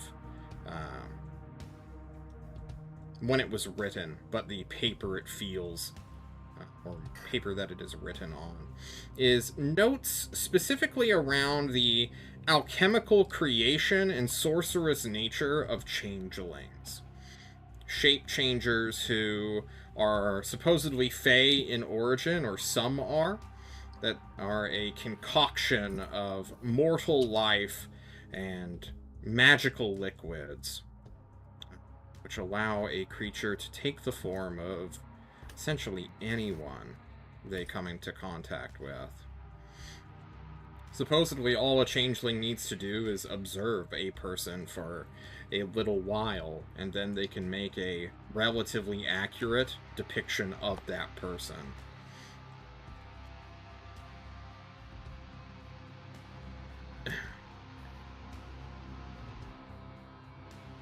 Any weaknesses? There's normal. Rad. Silver, Snapper, usually. we don't got much. Still silver. The Still lucky silver. metal. I'm trying to remember if changelings have a different blood color than anyone else, but I don't think they do. Let me look it up. Nope. Got it.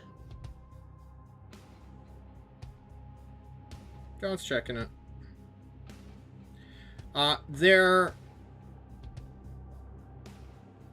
It is theorized that the way you can differentiate a changeling from, say, another person who appears like them is to startle or shock them emotionally.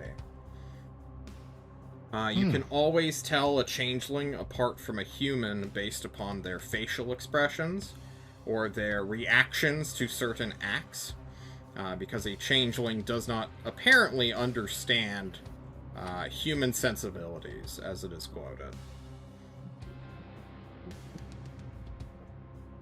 They're bad with emotions. They can probably pantomime emotions, but they don't fully understand them. Probably. So if we tell really bad jokes and they laugh, they're not real. Johan's on the case. Johan might be the Like, oh, that's case. a great Johan joke. might- oh, No, God. it wasn't. Yancey's That was a on the terrible case. joke. We're gonna track him down. So how much silver coins do you have on you, Snapper? Let me count. He pulls out a very pitiful looking wallet. 9.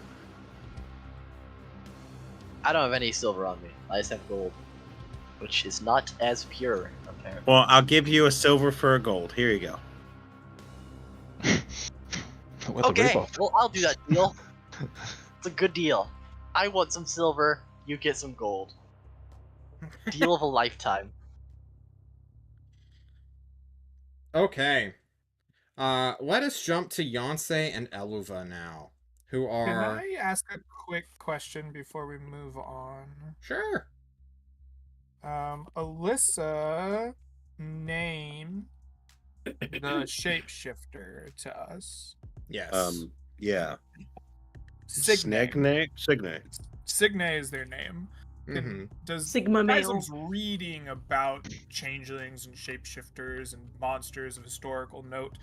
Does the name Signe come up in his reading at all? Does that specific name mean anything to him as he reads through it? Does he learn anything on that front?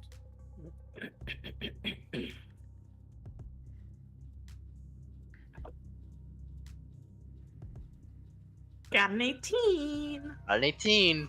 Highest You I got can do a- without a natural 20. got a Highest I 19. could do. Best I could do, Minus- John. It was not the best you could have done. You could have rolled a 20, first of all. Yeah, I said best I could do without a natural 20, okay? I'm thinking about... Some of us were born exceptionally. No, you do not see the name Signe, but you do see a name associated with Neord. Specifically, this is to... Snefru will pick this up more so than Dizem, however. Snefru, you are a Brimlander. You're relatively aware of, like, where are other court wizards outside of Brimland, because these are technically your competition, like Hannigan Flanagan, who also doesn't want to go back to Brimland, because why would you want to live under an archmage? That's just a nightmare. Excuse me. But you're also aware of the Archmage, well, not Archmage, the Court Wizard of Swan. They have a Court Wizard installed there. I'm blanking on his name currently. I'd have to look it up. But you do remember the old Court Wizard of Niord, who was banished recently. Well, recently. Around the same time as you came here. And then the old Court Wizard of the King sort of got too old, feeble-minded, and then retired, essentially, back to Brimland. Hence why Hanny is here now. His name was named Ludwig. No title or anything like that, but he was a transmuter who worked in service of the King of Niord for around 10 years. Before getting dismissed / banished / you know, you guys serve at the behest of these kings. At any point, Glynis could, like, dismiss you if he thinks, like, you're not doing a good enough job, and, like, send a letter. But he wouldn't, because I'm so cute. You're so cute and useful. But you would see that Ludwig and the old court wizard here used to be on somewhat friendly terms. And part of the notes that your predecessor, or your Hanny's predecessor, I suppose, has left behind here, does have, like, alchemical properties, and, like, what would it take for, like, a mage to create a artificial fae, in a way? Which is, you know, taboo and mostly a thought experiment, more so than, like, a criminal, like, thing. There's no law against, like, conjuring creatures or creating your own stuff, but it's all, like, theory. It's not, like, practical runic sigils. Like, we must combine the blood of a chimera with a newborn babe, and then this is our plot. It's very like, oh, what would it take? I don't know. Maybe this and that and some of this. What do the Fae do? They switch kids out all the time. Just like random notes and like essentially a man's written conversation with himself here. Yeah, Snefru steals that from the library. Of course. It wasn't even supposed to be here. It's wizard notes. It's mine. Yeah. Was you noticing, like, snatching these notes, Property of Like- Brimland. putting them in his pocket? Oh, he'll tell you. This is Brimish property. What does it say? And I'll walk Dizem through the people I recognize and their route conversation about alchemical life. I thought you were going to say you walk him through the alchemy. Like, well, you see here, you need an albinoric clot, and you need to boil it at exactly 1,000. So you're saying there's a potential that Njord made a changeling. Signe could have been created by their transmuter Ludwig. That is a potential. Then they would have the utmost loyalty to Njord. They would probably not even want to negotiate if they saw them as their parents. So- Well, alchemical creation is a difficult process. They might just as easily be enslaved and hate their creators. Such practices are common among people who experiment with chimeras. It's quite often the people who make chimeras get killed by chimeras, you know? So I don't know. Homunculi, noticeably, are super loyal. For whatever reason. Homunculi are loyal to a fault and will love you. Like your, well, not your familiar. Your familiar's an owl spirit. it's a much more simple pattern. Homunculi Something would rather die. like a loyal dog or a loving daughter, you know. Oh no, dogs are studied for the creation of homunculi. Where if you wanted to make actually a chimera or whatever these nodes pertain to, you have to give it much more capability, and giving it much more capability gives it much more freedom. Much more freedom is much more Chance consequence. it might revolt and kill you. Full I Metal wish Alchemist. Yonsei was there because Yonsei has like so many ideas. Right, I have ideas that I would have to make dumber for Yonsei to enact. But Well, let's jump to Yonsei and Eleva then, who are preparing smart for blackmail Yonsei. for the Lord of Finance? Question mark. Is it blackmail? Dizem and Snefru high five, and then we snap cut over to them. Yes. Would you be able to maybe perhaps recreate any of this in the future? Let's Yeah, ask yeah. that in the future. We have to jump to other people though. Yonsei, Eleva. So, is this the... Are we taking the bear trap approach or the honey approach for this? The what in the what? Are we No, this using was- the okay, bear you go trap or talk the to honey? you're friends with servants. They like you. I was a servant for a while. I don't know if you knew that. I don't know if you. I gave you a towel once, like a hot towel. I don't think It was did this you... whole deal. Remember, I called you out because my servants found you and didn't know who you were. Yeah, at the party. I was a servant for like a week beforehand. Listen, I was in the zone. All right. Do you know they eat this thing called porridge in the morning? It's really gross. It's Terrible so texture. gross. Anyways. So we can go talk to our pals amongst the servantry about him. I also do this really cool thing, and Yonsei looks around. Is anyone around? Where are we? Who's listening? There's apparently plenty of private hiding holes that you can connive with Eleva with. Great. So Argyle has really bad eyes, and I may or may not take advantage of this by turning into Gilly for a bit. Just we're like this almost the same clothing size. He's a bit bigger in the hips. Don't tell him. And it's just, yeah, we look really alike. I may or may not have the same haircut. And if we get him at a good time, he gives me keys. He just kind of lets me do whatever the fuck I want. I love Argyle. He's cool. I hope he's not the shapeshifter, but he could be. He'd be a good one if he was. Yonsei, Yeah. you are exceptionally talented. Cute. Ooh. I told my teachers once that I could do anything I wanted. And then they, put me in a corner, but could. How's this for a plan? Yeah. I'll keep the Lord of Finance distracted. See if Uh-huh. I can persuade them with some honey. Okay. Meanwhile, you... Is there honey in the kitchen? Is that... Is I'm that sorry, a big continue. pen Go expression? Do you not use that here? I'm fucking with you. Go ahead. Meanwhile, you put on your best Glynis impression, get the keys, and see what you can find, if you can find any dirt on them, or perhaps something that we might be able to offer them in return. In their room. Do they have a room here? Do they have a room here? Out of character. The Lord of Finance has essentially an office, but not a bedroom. He doesn't live That's what in I this want. I want castle. office He lives keys. in the city itself, which was probably easier to Cool. break into, honestly. But does it have his important papers in it? Probably not, no. No. But it might have the papers that he used to commit crimes. It might have his important personal papers. Hmm? Are we?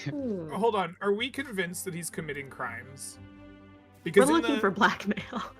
I You're mean, gonna we blackmail could the Lord of try to Finance. convince him Oh. legitimately. Okay. I had a Okay. way simpler idea on how to get the roads financed. I guess we could just talk to him. I'm gonna let you blackmail him or whatever. That's fine. I'm in. Let's go. My Yeah, my Yonsei idea immediately went to, so we're gonna blackmail him.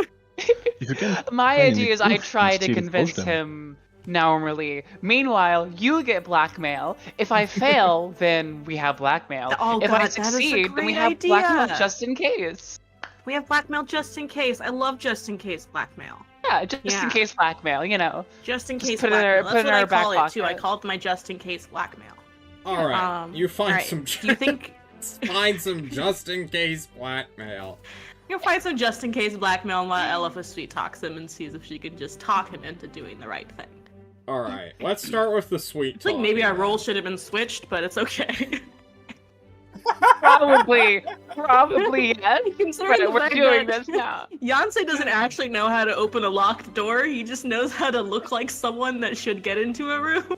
Good God, here we go. Our roles should have definitely been switched, but you know what? know what? Eleva will go to his office. Yeah, you knock And I upon guess the Yancey's office. going to his fucking house.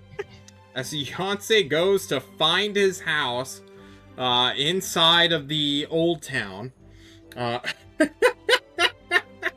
Let's do the conversation with Lord Ravel first. The Lord of Finance is a rather, I don't want to call him sickly, but he is a, we call him Fey-touched. He's got an extra large arm. Oh, thank you, Crisp Audio Sound Suppression, for giving me an update I didn't ask for. And closing a tab I was using. Alrighty. Baron Laudramar Ravel, the Lord of Finance, is a 50-year-old, or almost 50-year-old, hag-touched or fey-touched human. Some would call him a variant human. With an extra long arm, which he always keeps, like, elbow to waist, and hand to neck. Because this arm essentially is long enough and triple-jointed enough to... If he extends it normally, it would go out beyond his person, and also, like, ruin his sense of balance, and he'd be, like, left-heavy here. So he keeps it on his chest to balance himself out, and also to give himself a friendly hug, because Lord Tramar Ravel is not very well liked, for multiple reasons. So when you barge in, well, not barge, when you quietly knock into his room, he will go, "Glynis, is that you?" This is what Glynis has been dealing with for weeks, by the way. Young Prince! I'm Eleva. Oh! No, I mean you, Mosquito. Yeah. You see a big, bulging, almost misshapen skull, a wide eye that's looking at you, Resident Evil style, like the Birkin boss almost, or the G-Virus. As well as a lunatic grin on his face, which he cannot get rid of, honestly. He cannot help but smile. Somewhat menacingly, and he greets you with his other normal hand and offers to... I've heard so much about you from the prince! He's only said good things! I'm glad. And the same can be said about you. I'm glad to see that you are in good spirits as always. That's very hard to believe, but yes! I cannot help but sound happy! She'll sort of like you know, walk inside, close the door behind her, take a nice seat. Yes, the prince sent me here on a bit of a personal matter, and a rather delicate matter as well. Oh, is this about his wedding? Quite possibly, yes. I'm certain you are familiar that the prince has a number of suitors. Yes! Yes! Well, I'm not sure how much I can actually share with you, but we are getting ready for the wedding celebration, regardless of who he desires and or picks. We've set aside a amount of funds for that. Well, we have been since he was but a boy, knowing this day would come. The prince, I believe, is, well, swaying one way, and has his sights set on someone. He may change his mind later, but I believe it is prudent to build up a good relation. I hope he's not a fickle husband. That'd be a really bad precedent. Well, better a fickle suitor than a fickle husband, if you ask me. Sure, I guess. Maybe not, actually, if she's infidelity. Probably not, actually. That's probably a really bad thing, too, now that I'm thinking about it. I thought love was supposed to be sacred. The prince is perhaps one of the types who wants what he cannot have. As he has set his sight on the Red Blade. Oh! That's horrifying. It is... Can I ask why? I cannot speak as to, well, his intentions. I do not know him. You would have to ask him himself. I don't know him. I'm just here to tell you about this Okay, well, marriage proposal. That's But as wonderful far as I news, I know- suppose. Perhaps Hopefully she perhaps doesn't he simply murder him desires in what his he sleep. cannot have. And that is what I am here to prevent. Oh, perfect. I am very well aware that the Red Lady is not on the most favorable terms with the royals. And Yeah, so she's quite I am... livid. Oh, yes. And I think it is time that we start to repair that relationship. At least we should if the prince is prepared to pursue this potential courtship. Oh, yeah? It is my understanding that she has for a long time now desire that you allocate more funds towards the roads and their protection. Yeah, so Potential, does every other suitor's gift. knight, lord, baron, lady, count, marshal, other barons, local knights, merchants guilds, and all sorts of people. Even the halfling mob is trying to... Oh, everybody wants some money. Wait. There's a canonical halfling mob in Livistio Yes. that is connected we had a to the whole- Baron of Finance. Huh? Yeah, there was a whole plot line about this that we just skipped. Who doesn't want money, honestly? You know what I just had to do recently? I had to approve a 50 gold loan as protection money for a messenger for Felix Balzac Passeru, who I'm fairly certain he just gave it to a hunting friend to settle a debt.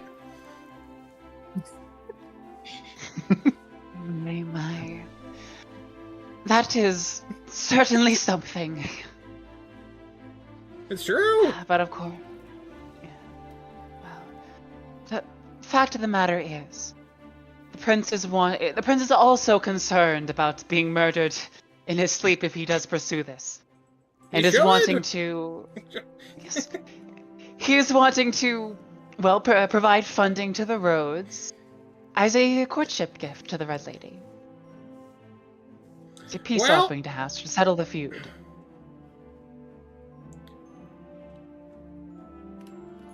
I don't know. I don't know if I can help you, Miss My Hito or good Lady lord. Hito. My good lord, do you think the prince will forget who helped him, well, chase the lady he wishes? Everyone else does when it comes to me. Oh, The very fact that I am here has proven that we have not forgotten about you. You are integral to running this kingdom. You are the very heart of it, in fact. A kingdom cannot I run don't want without to its run lord. this kingdom.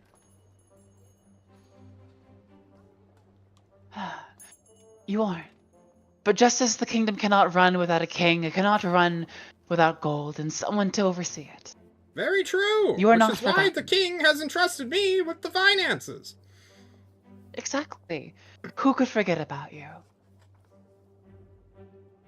My mom? My. In the forest? Well, at the very least, Where there was a hag running around? do you want to talk about that? Do you have a troubled childhood you need to... Look, if you need Lie to down. talk How does that make you feel? How does that make you... Look, I'm so sorry, Lady Hito, but I do not feel like I'm in a square enough emotional state to continue this conversation. I must ask you to leave. Roll for therapy. Roll for therapy. Roll to see. I Give me really an insight wish I- check. Okay. Okay. Give me an insight check for this poor, poor man. I love him so much. Succeed! Let's go! This is a hurt animal that is so accustomed and addicted to isolation that he doesn't know how to have a friendly conversation with anyone. Elva, you are staring at a broken creature who is only good at one thing, which is mathematics, arithmetic, and making hard choices knowing people will hate him for that. Oh no! I love him so And much. I'm manipulating him for my own purposes. We could fix him.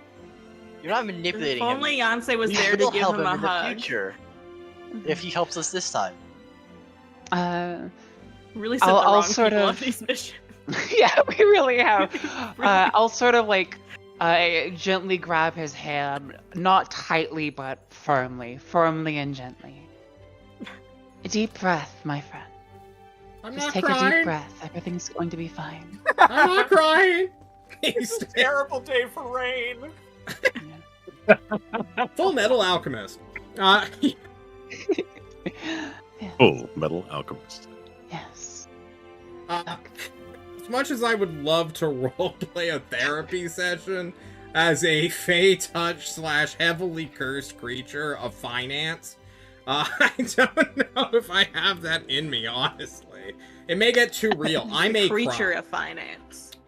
He is a creature of finance.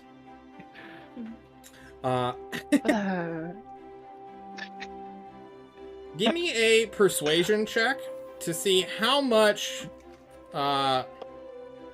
leverage you can get on him in this conversation, honestly. Persuasion. This is my highest stat. Know that the higher you roll, I'm not looking, I don't see that. The higher you roll is the more he trusts you, and when you, finish betraying him, he's gonna be devastated, okay? So, alright, oh god. Our goal is to- 23. We're gonna fix this guy. He loves You us. break through the shell that is Lord Dramar. We're not betraying him. We will help him in the future. It's a promise. The blackmail's just in case he doesn't have to know about it.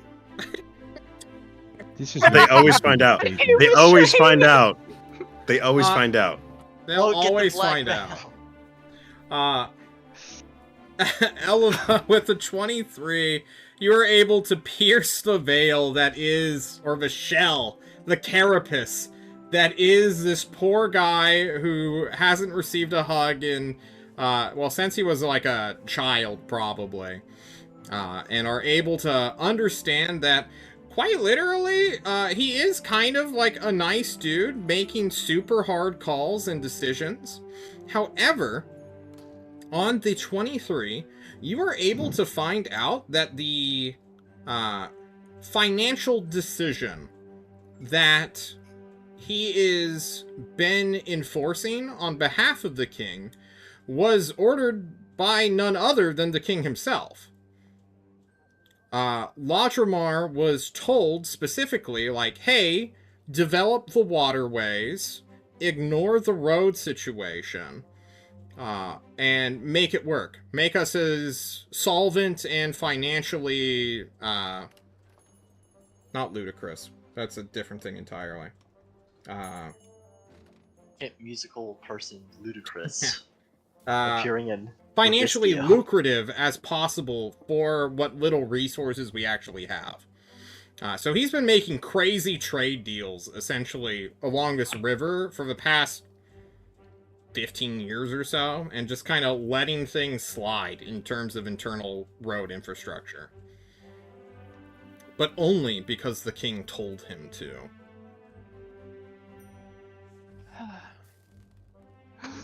Can I try to nudge him, hey, this is a gift for the prince. This is important for the royal family as well, And no one else but you could make it work.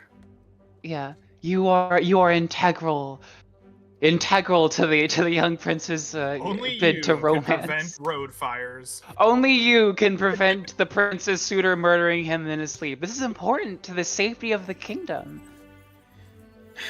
Well, I have been on of course, the king's orders, holding back pay for certain mercenaries from Bulia that the Countess has hired and has been trying to get paid.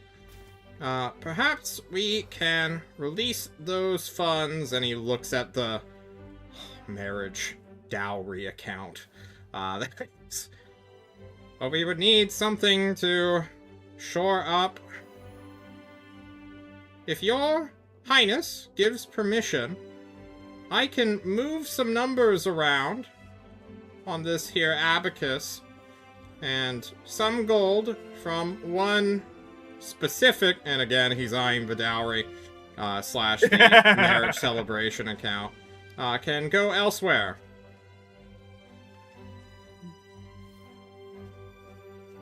Thank you so much. Thank you so much, Lajamar. I'll talk to the king and his highness about this and see what we can work out. You're very welcome, Lady Hito. But don't make me cry in my office again. And he slams the door really loudly. Shifting all the blame onto you and going into a porcupine mode the moment you are outside of his threshold. Eleva makes a mental note to like come back, visit him a couple of times, give him company, butter him up a bit, and that way she will have a stranglehold on the financial sector of this kingdom. Let me rule you, and I will be your slave, Lord Ravel. Yonsei, you break into Lord Ravel's house. It's unguarded. He's a baron. That's a strong term. All right. Well, you walk Yonsei into does not his break house. into the house. Okay. Johan breaks into the house. As a practical joke, Yonsei Johan... would never incriminate himself by going as himself. Perfect. They are innocent. Johan is not. And of course, everyone thinks it's for a grand joke. Johan is going with a dummy sword and a sack of pig's blood, and looks around really inconspicuously. I think... Do you mean conspicuously? Don't you want to be seen as Johan right now? Exactly, this is... you head through... Yeah. His house is an actual one. It has a small yard. It has a great big pine tree in the back of it, where there is a bat box that has been set up specifically for bats. He's got a tiny little garden, as well as a gardener who is a halfling he has hired. As you step on through the little white picket fence, or whatever sort of protective / perimeter defining fence here. Just smearing some pig's blood on the way. Yeah, you're just smearing pig's blood on you as the halfling says, "Oh, Lord Johan, it's good to see you again." Again? You don't see me? I'm dead. Oh, I got it! And he quickly taps his temple, this little red-headed halfling, and he's like, "Should I go dig up some earth for you to spring out of to surprise my lord again?" This is why you're the best, honestly. I'll just go get a big shovel and wheelbarrow and be done in less than an hour. Please do. Yeah. Just a standard shallow grave prank. Gotcha. I'll be here preparing for less than an hour. Perfect. Please make yourself at home. He stays and just lets you inside of his house, Lord Dramar's house. Yonsei is like, yeah, this happens all the time. This is... Yeah, apparently Johan Strolls gets on around. in as Johan. Sets the pile of blood over to the side, sets the sword over there. And it's, time to start digging.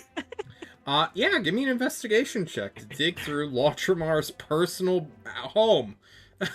Yep, definitely really good at investigation and totally proficient in it. And We sent the right people on these missions. Really good at this job. You know, I feel like we did. Yeah. You start digging through Largermar's personal belongings, and you find his letters, because that's what you're clearly after. You love browsing through communications.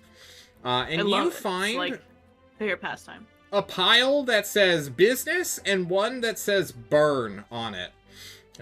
Where he's got a burn pile of letters, and that burn pile of letters So is about conveniently labeled. 150 times bigger than the one for business on it. Oh, fuck. You look at the business one, since that's the odd one out, and it literally just has a simple script upon it with a capital. How would we go about this? I suppose it would look like a crow's foot that has been stamped down with a circle around it. Almost like a peace sign in our world. Yeah. Cool. The stack of like 150 letters in the burn pile clearly are from like businessmen and other sorts of like small bureaucratic like missives and like logs, but have clearly been separated to just go straight into the fireplace upon Lodgermar's approval. Are there like, is there, Yante's gonna be like, all right, this is less dramatic than I thought it was. Who labels their mail so conveniently for people like me? Yeah, who knew? It's gonna start like looking through like the drawers of desks, like looking through his clothes. Like, is there? Yeah, you find a lot of clothes that have like super long left sleeves, but like relatively normal right sleeves, which is like, has Yonsei ever seen Lord Ramar Ravel? At the party, I think. Okay. Otherwise avoids people that have to talk to Yonsei about money.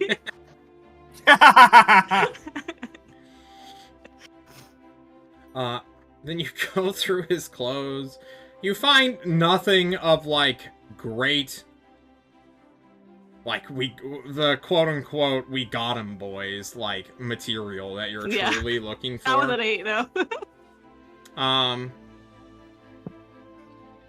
I suppose, just out in the open, you will find a small book that can be tied back to the local Arcana shop, specifically dealing with, like, Fae and curses and whatnot, specifically the curses Fae give to other people. But this seems to be, like, a studious book and not a how-to kind of book. This isn't for spells, This is for lore, essentially. Mm-hmm. Gotcha. Alright. Is there any signs of, like, other people living here besides... Like, are there any other rooms, any other clothes that doesn't fit? His gardener lives here.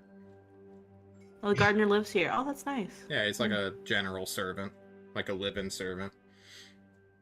Lord Ramar isn't the housing mob. Most, what do you call it? Extravagant spenders.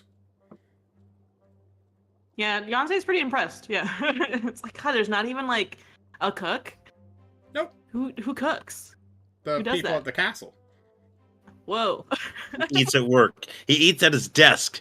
Shut Oh, up. yeah. So Alright, sad.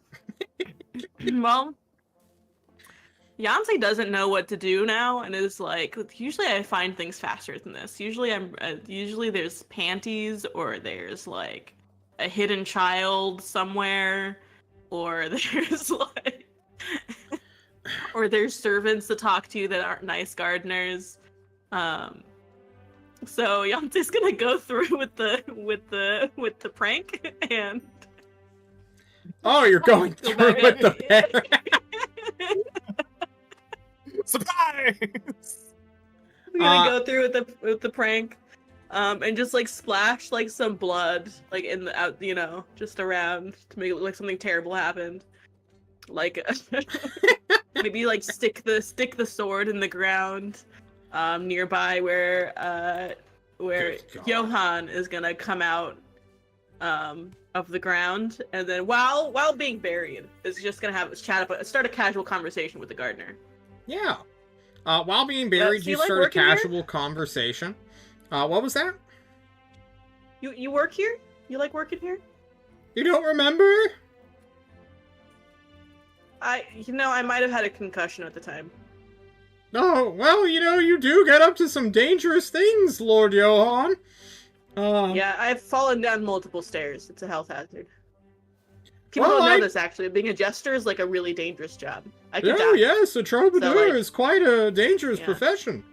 I'm surprised It you is. managed to stay alive as long as you have. Thank you. It's a skill. Yeah, Yeah. it's a skill. So how you been? How are things? Oh, I'm great, Yeah. Just nothing's happened since the last Yeah, time I yeah, saw you. yeah, Nothing yeah. new. Winter's been rough, Okay. on our parsnips and carrots, but, fool I am for trying to plant in the middle of winter, right? I wouldn't know anything about it. Yeah. You're really good Anyway. at burying bodies. Yes, quite practiced. Yeah? Yep. Okay. What is a plant if not a human body ready to become fertilizer? That's not a metaphor I've heard before, and I've heard a lot of metaphors. It's a halfling one. Oh, it's a halfling. Oh, okay. All right. How is being a halfling doing, by the way? Oh, I've it's heard great. recently that there's. I heard recently that there's been I Yeah. heard something about a halfling mob, which is not something I ever expected to exist. You stare up at this guy as you say the halfling mob. Yep. And then he stabs you. And he stabs you. He's holding a big shovel that can move a lot of earth. And he says, Lord Johann, there Yeah? is no halfling mob. Oh God, silly me. You know how those concussions go. Why don't you pretend to be a dead body now? I will. Great to talk Here, to let you me help again. you. I love to Uh, see you. He begins to Oh, fill boy. in the grave with more dirt. Thanks. Thanks for this. Yeah. All right. If your boss has a heart attack, it wasn't me. His heart is too shriveled to have an attack on it. Oh, poor guy. Yeah. Yep. Have you told him to drink more wine? My doctor told me that would help. He's allergic to alcohol. Really? Oh my Yep. gosh, that's so sad. It is. No wonder. He's quite a pathetic creature. Yeah. You get paid well though, or is he taking care of you? You You're good? talking a lot for a corpse, Johann. I sure, I just get nervous right before I pretend to be dead. Sometimes I worry it's gonna be real. Maybe it is. He throws dirt on your face and then walks away. I want to talk about my divorce next. Take on.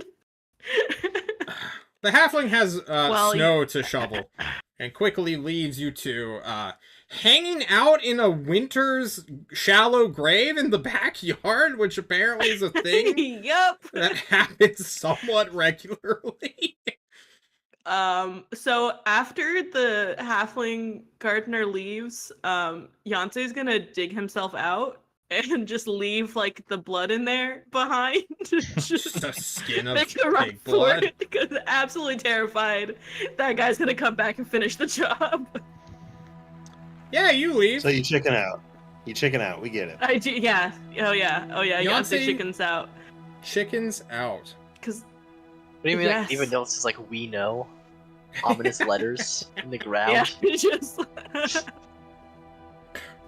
It does find out some interesting information that apparently Johann might be mixed up with the halfling mob, and also they're watching the guy of coin. The halfling mob is apparently a bigger deal than we all thought it was. Look We what you've call unleashed, John. ourselves I know. the I know, family. this is- We need to start up our own counter mob of raccoons. we could start I mean, counter mob. He did say there was no elfling mob, and so far I trust him. Yeah, so Yancey still as Johann leaves behind the blood in the grave. Not with the bag, just blood, and like maybe like a couple of pig's guts in there. Just to, leave him questioning. Oh god. Glynis, Yeah. it's time to have a conversation with your mom. Don't think I forgot about Good you, mommy. just because I was really invested in the halfling mob subplot. Glynis, you go and find your mother, who is sprinting through the hallways, moving at full pace, a solid 60 feet per 6 seconds. Her knees go so high as she just, goes. Her royal guard in half plate, because she has to wear plate mail armor, as per uniform customs. She is full blown running as fast as she can after your more lithe and agility-addled mother. But you, a third-level monk, correct? Correct. You Third level right monk. along with your... Yeah, no, I actually have more movement speed than she does, unless she's also a monk, because I she's but, not using her bonus action right now. It's fine. She's just... Woo! yeah. Is this how we have the conversation? We're not like, hey, can we pull off into the living room? She's like, no, gotta run. She speaks in fluent Elvish, makes it to the ramparts, vaults over them, and then drops down. Full Assassin's Creed style. Do you follow I think after? I just got slow fall. Yeah, for sure. Yeah. Hold on. Do you just have slow fall? No, I don't actually. Oh, that'd be so cool. Give I me do an have acrobatics Step check. of the Wind though.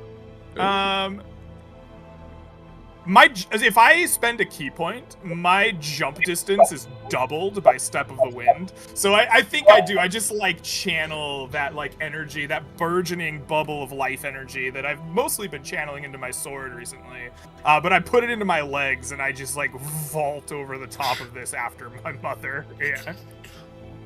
You fall, you grab hold of part of the stone. I do want an acrobatics check anyway, because you've never done anything like this before. Your mom is a natural at this, apparently. She rolled a nat 19 on her acrobatic check. Just from me hand-rolling it. I rolled, is not showing up. Oh, 17. A 17 is fairly good, as you grab hold, kind of follow her down, skidding along the wall until there's a landing and then the rise with the arms up. Glynis, your mother looks at you and says, "That's not something we could have done when you were easily influenced. How are you?" You hear a "God damn it" coming from above as a guard catches up. Keep her away now. You're cheating! You said you want to go out of the castle grounds! I have been working very hard on my ability to keep up. I thought it might come in useful one day. I'm doing well, Mother, as far as I can tell. I do have a bit of a strange topic of conversation that's been on my mind, and I was hoping you could ease it for me. Sure, you have 10 minutes before she figures out how to get down. All right. Odd Maybe that less. you have it down that specific, but okay. Mother, how well do you actually know Father?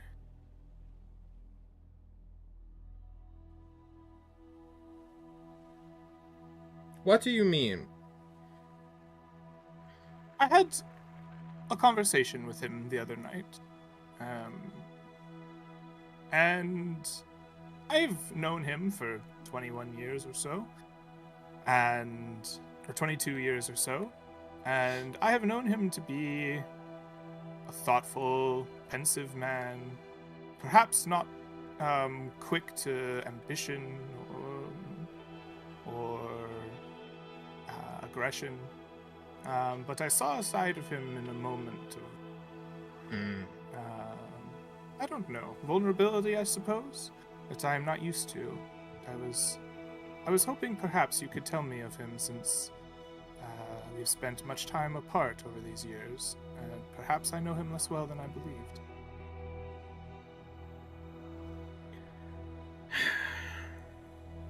She lets out a small sigh. This full-blooded elven princess of a different country stares at you for a long time. Also known as your mom, strangely enough. Also known. Yeah. Also yeah, known weird. as... It's her second job. She, shows up sometimes. Sure. Sometimes.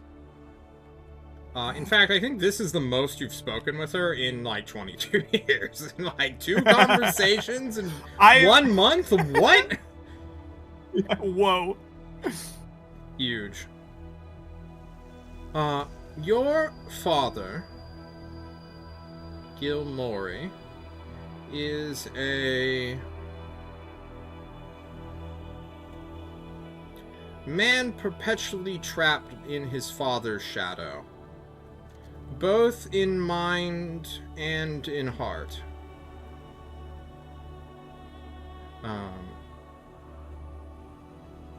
He has replaced ability, we'll say, for strategy, and has shown me that there are multiple ways of being a ruler that my father, your grandfather, did not educate me on. The power of delegation is one that your father has mastered, which is a skill I think I had underappreciated in my youth. But then again, I'm a soon-to-be several thousand-year-old entity, so I guess I'm still technically in my you youth. don't look a day over 200, Mom. Thank you. Thank you. It's crazy to think that you will outage me. That is a crazy thought. I hadn't considered it. She stares at you for a long moment, Glynis. Perhaps it's worth getting to know you better then. Perhaps. Sadly, I might have to wait on that because your woman is going to be here soon. Bye, Hen. Let us take a quick break so I can reset up cameras. Okay. Just real fast.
You can put live You mics on. are talking, Red. Come on, Matt. Every time. I'm like, let's get back into it, guys. No, we must talk about genetics and pundit squares. We must.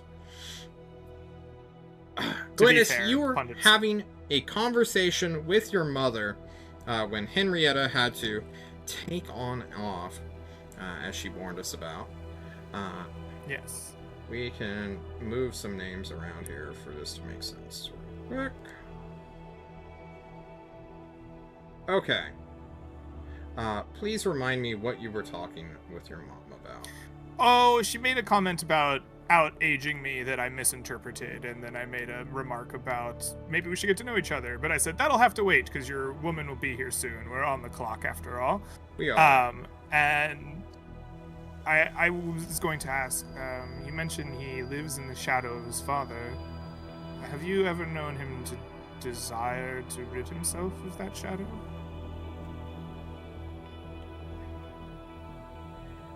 Humans are strange beings, Glynis.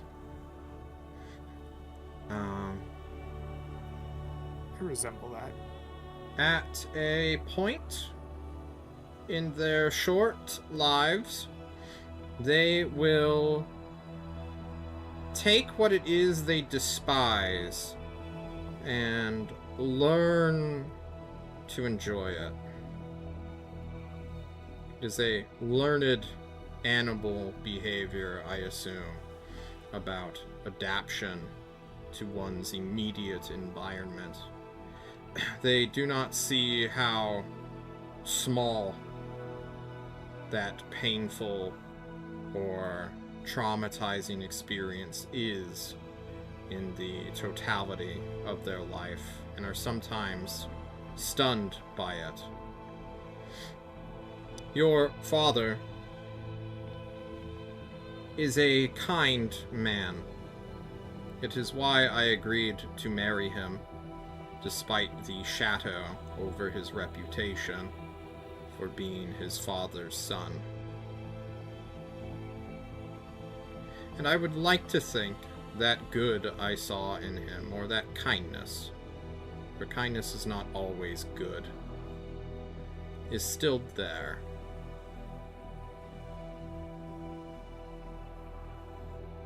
I know not if he wishes to rid himself of your legacy, but it is something I've seen him work towards ridding himself of.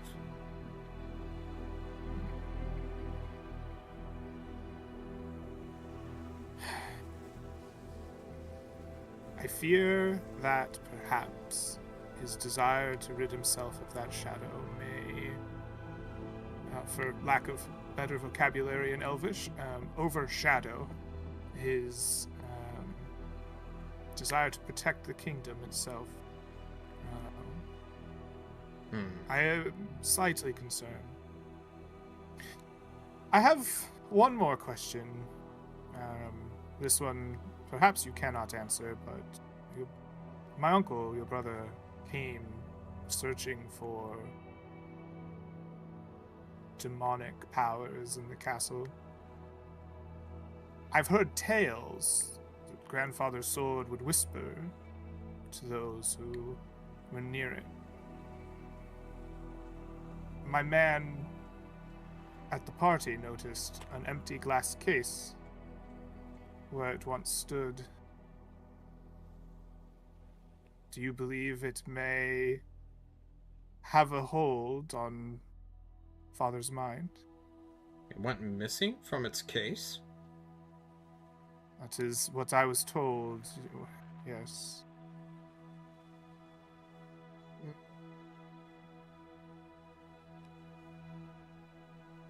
You should follow me.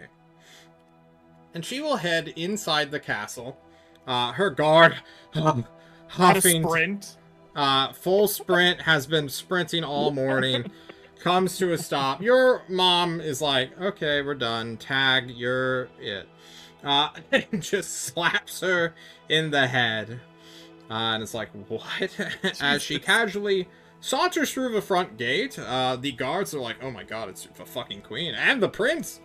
What the hell? They didn't leave. And she will just head straight to the room that is supposed to normally be locked with only your father capable of getting in. And without explaining a single fucking thing, she's going to take a set of thieves' tools out from her dress, one of her interior pockets, and just, like, immediately pick the lock expertly, as if she's done this 1,000 times. Which likely she has done to get away from this lady who's, like, following behind. So, like, get a barrier in between each other. So to go missing. And you are suddenly within the treasure vault, quote-unquote, spoil room, whatever you want to call it, the trophy room, I guess, of your father/grandfather. You see everything that Felix saw last night. Armor that is over 50 years old, but still fanciful and neat. You see portraits of art and other such artistic value. We'll just call them treasures for now. That have been put up. Ancient elven paintings from before the fall of the Eldar Protectorate, essentially. You see a cool-looking lance that your grandfather used to ride into combat with before relying on his trusty sidearm. And then they go to the corner case where, sure enough, a longsword, beaten, broken, and battered is. And she stares at it for some time. Does not mess with the case at all. You said your man saw this empty? Yes. That it stands full now makes me believe it returned, as I have no reason to believe dishonesty from him. I see. Hopefully your father took it out then as a token, I suppose. They used to occasionally look at it to gain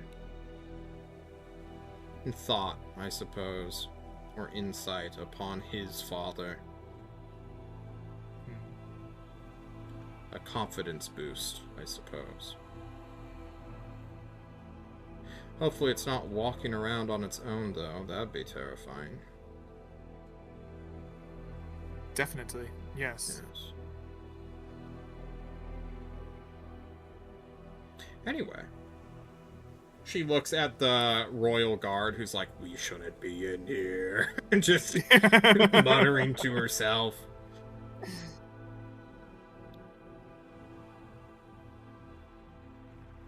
I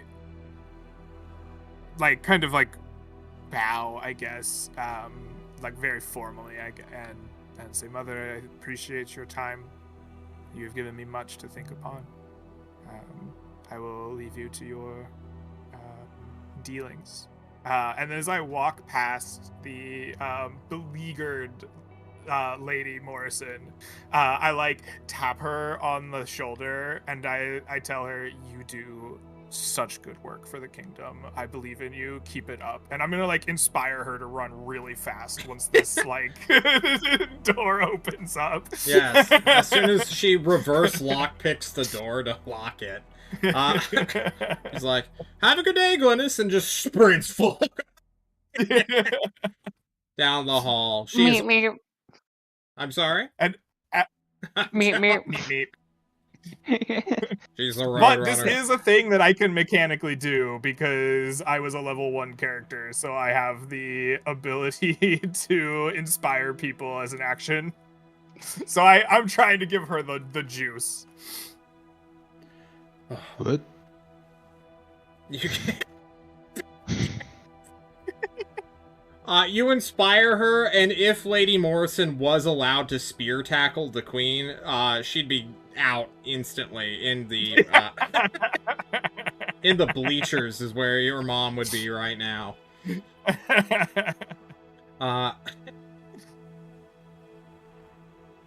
Going to macro scale, let's say. One thing happens on the 7th, guys. A letter returns, carried by none other than the Blade Guardian Marcool. Your favorite gal, who, I suppose would go to Glynis first, actually. For when she comes to the castle, a guard will demand her state her business. And she, a bullion noble, well, not even noble woman, a servant to your country's noble lady, will say, I have a message for the Crown Prince Glynis Marchette. And after being summoned to a parlor, Glynis, I assume you would gather the crew? Gather the banner? Oh, yeah, for sure. Yeah. We're getting everybody in the room. Facilitators to me. Facilitators, facilitators. assemble! But facilitators... There's just a come- horn goes off through the castle, just shouting, Facilitator! Sorry, John. No, you're good. The Blade Guardian, Markul, will first of all gift you a letter, and then she will gift Felix a hand. Like a human body part, or a dwarven body part. Oh, no. And she will state, we in Buia, our women folk do not like being followed. I think that I make a big show of apologizing, I guess. I, give the very formal bow. And low and deep, and say, my lady, I apologize deeply for this offense. I ask that you give lenience to the necessity of it, and know that it will not happen again. It will not happen for multiple reasons.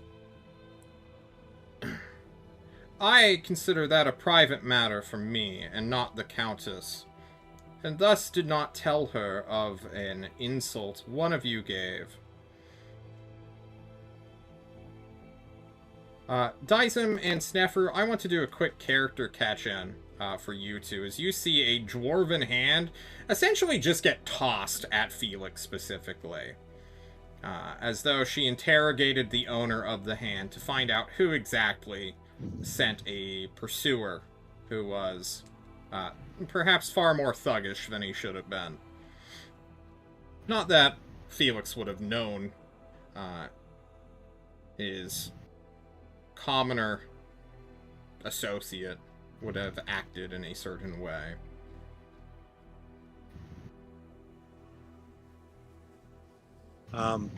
Sneffer's a little taken aback by seeing a body part so casually thrown. What about Dyson? My initial reaction was, what would happen if I were to put that into a cauldron with other ingredients and just see what happens with the outcome of it? Which seems really irresponsible to my curiosity of Dyson wanting to finally figure out how to make a healing potion to heal people. It's like, maybe this is the breakthrough I need. Maybe dwarven hands. Hey, what would you say? Like a giant's hand or something gave giant strength? I think it's Who their knows? toe. It was rarely talked about at some point. I was like, no, it is a giant's foot. Giant's foot gives giant strength. That's an alchemical ingredient that I've written down from what you've told us. So who knows? Maybe it's a dwarven hand to make healing potions. Dizem and Snefru are having this small aside. Felix, Elva, what do you do to react to a dwarven body part so casually thrown in specifically one of your directions? Elva is very impressed. I'm Not much more to say on trying that. I'm trying to proceed what happened, because mainly the objective was just to make sure of safe travel. What did he do to lose his hand?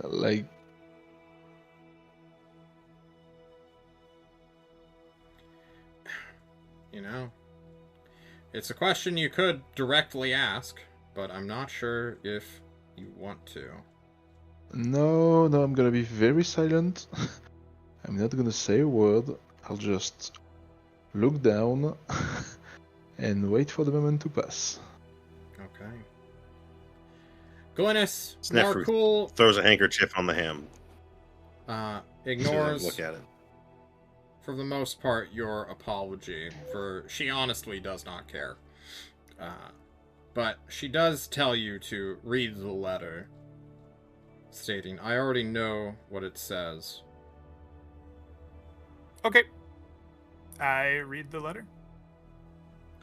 You read a simple sentence of a letter that says, if what you say is true, come and speak with me face to face. And it is stamped by the crest of the Malo family, which I actually have if you care about that. I would love to see it. The Malo crest is of a singular duck above a laurel of peace on a field of blue. Ah, duck people. Yep, How duck. pleasant. Quack, quack. That's This duck has teeth. yeah. I was gonna say that's why they're called mallet, but they're not, because that would be a mallard. It would be a I mallard. almost had a good one. Yeah, it's phonetically similar, which is why. Yeah. Thanks, Rag. I'm glad we got to that part.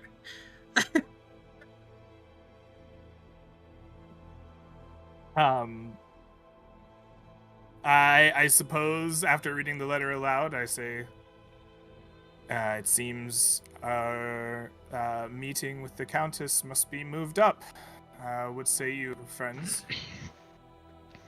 It seems prudent. It's a good choice, Your Majesty. I don't have I anything was- coming up. I was in favor of heading out to meet her before we even received the letter. I was hoping to get a little bit of a head start on matters in the keep, in the court. But, my Lady Marcoul, we accept. We shall be on our way. Shall I ride ahead or ride with you? I do not wish to insult you again, but I would be much happier if we could have eyes on you during the journey. And I apologize for the crudeness with which I must state that, but it is the matter of necessity at the moment that my trust is limited. As a more practical matter, having a woman of your skills travel with us will help guarantee that we run into no danger along the way. You say this, Elva, but rather than the flustered over a nice dress guard that you saw, or commoner, now you see Marcoul is in, like, full business mode again, and has shored up what weakness you had instilled within her before. That's what we love to see. The chase.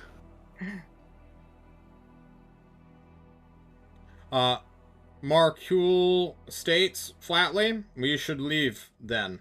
Hurry. I have no lodgings, Understood. and I'm not going to sleep outside. If you desire lodgings, I can make some available for you. I don't. I wish to go. Very well. Give us an hour to make preparations, and we shall be off at once. You do so. Yeah. What do you do with the letter? Do you store it away for safekeeping? Do you burn it? Do you have Argyle burn it? We should probably just burn this. Hold on. I'm rereading the sentence very carefully.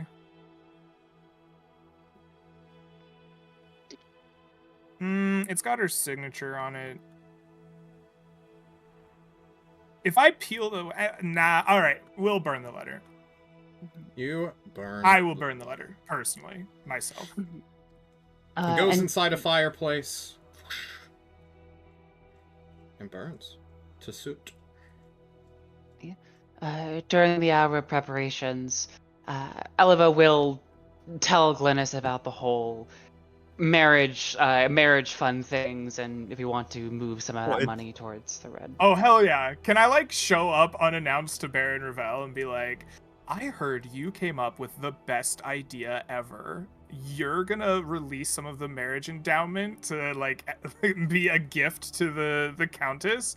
You're so smart and capable. Oh, I can't believe you came up with that. Lady Elva was just absolutely effusive in your praises. I would happily sign off on such an endeavor. Also, can you cries. tell me more about tax code 289AB? Like, He outright cries and I thought you'd never ask. We only have an hour. Is anyone gonna take that hand, or is that still like something that's on the table? Dizem, if you desire the hand for whatever purposes, Does the unless Original owner want Felix it back. unless Felix wants to like honor his friend in some way, I assume it is yours. Felix? Just take it. Just take it out of my sight, please. Before Dizem takes the hand, can I do like a medicine check to see if it was cut off a dead body or a living body? Yeah, You want me to help sure. you with that? I'm actually pretty proficient in medicine. I can help you, or you can help me. This is It's up to getting you. grotesque. Felix, how do you like it as your wizards and cleric of the party are now fighting over this freaking body part of a friend you To had? investigate it. I will leave them to it because I don't want to see it. Out of Two sight, out dogs of fighting mind. over scraps. They do medicine checks. I was cut off a dead Natural body, 20. Snefru. It came off a cut what? A dead, A dead body? body. Perfect. I- It's mine. I hand it to Dizem, and I take Felix somewhere a little less obvious in front of Marcool, and I break the news to him that I've checked it out and that his friend is dead. I'm gonna set up the hand to sun dry while we're out, so that it's like good material for potion making. Well, Hopefully, you do this like in your in my room. quarters. Yeah, Yeah, it's okay. right in the windowsill though. 'Cause that's where I need the Okay. sunlight. I That's wouldn't gonna make say Bog Boy we were really happy. friends, but clearly the poor lad didn't deserve that. Well, now we've learned. Yep. As I already said, this whole experience is learning experience. Yeah, it's the way of life, I guess. True. It seemed a dumb play by them, but we at least understand something of Madame Marcoul. She's cool. Yes. We know a bit more about her mentality and morals. Let's Very much be so. very, very careful with that. Oh, that's your department. I'll hide behind you. Yes, yep, I will. I will be careful. Are you guys all going on horseback, or are you planning to take a carriage? I'm gonna take I- Dizem. I intend to ride Al Capone. Al Capone. Dizem's God. coming out. Yeah, horseback's faster. Good God, I'm missing my horse thing. Do you My need me list to of copy and horses. paste the horse details into the general chat? If you'd like, you can go ahead and do that. Well, Dizem Snefru hates riding, even though Griselda is a very nice pony. Griselda's a He will. beautiful pony. He's a The prize obese pony, Blackjack, the inefficient Dizem, the capricious Griselda, the aspiring SSD card, and the ethical Al Capone. And somehow, Yonsei remains absent from the horse discussion and still does not have one. too. Oh, shit. Yonsei's just running. Straight up running after you. How did Yonsei not have a horse? Was Hin not there that week? Nope. Nope. She was poisoned at And the one- party, remember?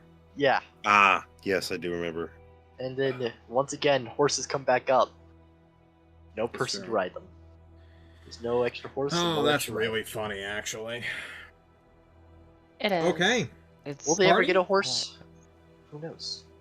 You are heading out to go and speak with the Countess Malo next time when we do the Ordeals of Livistio. Thank you all so much for playing with me. While I start totaling experience, if you guys would like to do some reputation things from last night, or last week I should say, or this session, I would love to hear what you recommend for yourselves, for each other, and is Glynis getting more tyrannical? I don't think so, but I might as well bring it up in a conspiratorial manner. Liz, have you done anything tyrannical recently? I think you're good. I've been trying not to be super tyrannical now. Yeah. I will again advocate for ambition or loyalty for me on account of I am plotting against the king and also am manipulating the Minister of Finance. I think ambition fits well. You specifically asked Sneferu where his loyalties lied, and in opposition to the king as a point of order. And then you took it upon yourself to, like, position yourself as the Lord of Finance's therapist so that you could really turn the knife when you needed to. I mean, you know, I didn't take it upon myself, but, you know, perks of the job, you know. Perks of the job, right? Jesus Christ. I would say I think I agree with you, Eleva. I would also say Yeah. Dizem should probably get ambition Do you for have, his roles in researching and his morbid curiosity. Hey, You take a hand to sun dry in your window, you get ambition. Got it. someone has to explore the alchemical fields. I'll be there. There's Either books. ambition It's a or- one-way street. There's books. There's no morality. I will find books for you. Yeah. Or either I could ambition just or do the loyalty research to the myself. ideas of like science. I think Felix gets honor this session for bringing his doubts to the prince and like letting him know how things stood, and that, you know, he was propositioned by Malrot. Like, I think that was a very honorable thing. Absolutely. And from the previous week, I think everyone in the party should get just a single point into loyalty for all walking into the moonbeam. That is fair. I would. We all did it. We Yeah. all walked into the moonbeam. Everybody damage, willingly took a followed hit. me into the silvery That's burning loyalty light right there. of the Yeah. moon. That's servility more than loyalty for me, but Not all willingly, okay? One of us had to be dragged. I'm gonna give it. You loyally got grabbed and pulled into the moonbeam. I'm gonna give it to Yonsei as well. Yonsei, I'm forcing you to take a point of loyalty. LOL. Jumping into a this feels moonbeam. more civility. I'll let you decide. Servility works. Yeah. Servility works. Loyalty's good. I would say servility is doing something for Glynis, only for Glynis. But we're doing this to prove that we're not against fairness, everything. We're not I changelings. didn't tell you that I suspected there could be a shapeshifter until after you walked through. So you did basically, just because Glynis asked really nicely and did it himself, Yeah. walk into the moonbeam. You said it was important for national security. I was like, okay. I think You know it's what? up That's a good to point. whoever. I'm gonna go and switch that out. Yonsei, you're getting a point in servility. Get wrecked, LOL. Okay. I think for this session, I would argue for a point of loyalty for my declared oath to Eleva. Oh, yeah, absolutely. Yeah. Yeah, sure. All right, Sneferu, also, our bond has changed. It must have at this point. It was initially, I will soothe Sneferu's fears, as that will make him a proper servant in the future. And I think you have proven over the course of 10 sessions to be not the nervous, like, shy gnome that you appeared to be on character creation, but are in fact a pretty fearless war wizard who is, stepping up at all turns. So I don't know how John feels about awarding experience for bond completion as a mechanic from a different game altogether, but I'll leave that in his mind. In my opinion, you have earned a change in that. Sneferu, how does the revelation that you are no nervous, apprehensive, fearful gnome, but instead a confident and powerful mage affect our relationship going forward? It assuages a lot of doubt he has in himself, I would say. Being in a strange land, you have to be doubtful of many things. But on top of everything, the main emotion would probably be pride, you know, which is weird to feel from such a young half elf, you know. Yeah. But he is almost essentially right. a charger ward, so yeah, proud. So Sneferu is proud. That is good. I think what that means is Glynis thinks he succeeded then.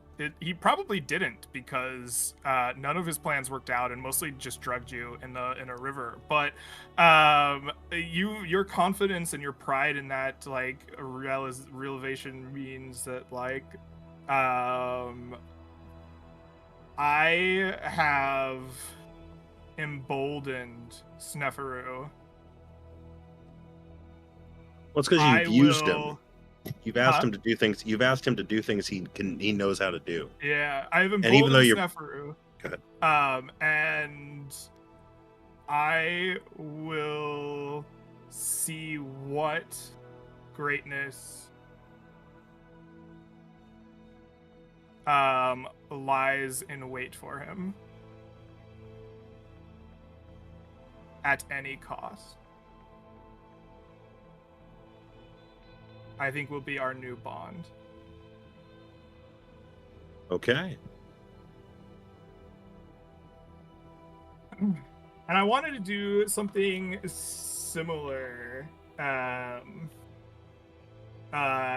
with Felix. Felix, our bond was well, you're not Ballsock anymore. That's right. Okay, Felix. I was wondering why I had that written differently. Felix has much to teach me about the blade. I will earn his true respect by besting him with the blade. And I think that did not come to pass. I think that has in fact failed as a bond, which in its own way is a like successful completion of the pact. Because our relationship is definitely different now. I don't know how John feels about rewarding experience to you for completing that, but I'll let him figure that out. But how do you feel our relationship has changed now? Because it seems like I have lost or did not have your true respect, based on the conversation we had about your future and your place. Well, it's not that much that Felix lost any respect or things like that. It's more that he was insecure about his place with Glynis, and that he was scared to not be enough. I mean, it's more about he was scared to be forgotten, I guess, by Glynis and his royal duties. Because in the eyes of Felix, Glynis is, of course, his boss, but it's also his friend. Okay. So Felix, I think that since it's more about doubt, I think our bond will change. I think Glynis sees it as Felix doubts his own worth. I will push him to the forefront so he can prove his own glory.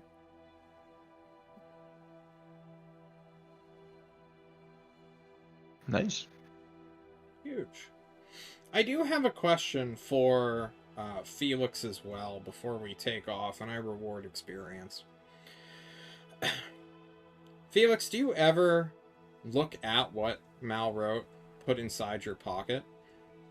Yeah, I was also about to ask that because we were saying that I was gonna look at it before I met Glynis, but then we took the break and I didn't want it to interrupt, so can I roll with it?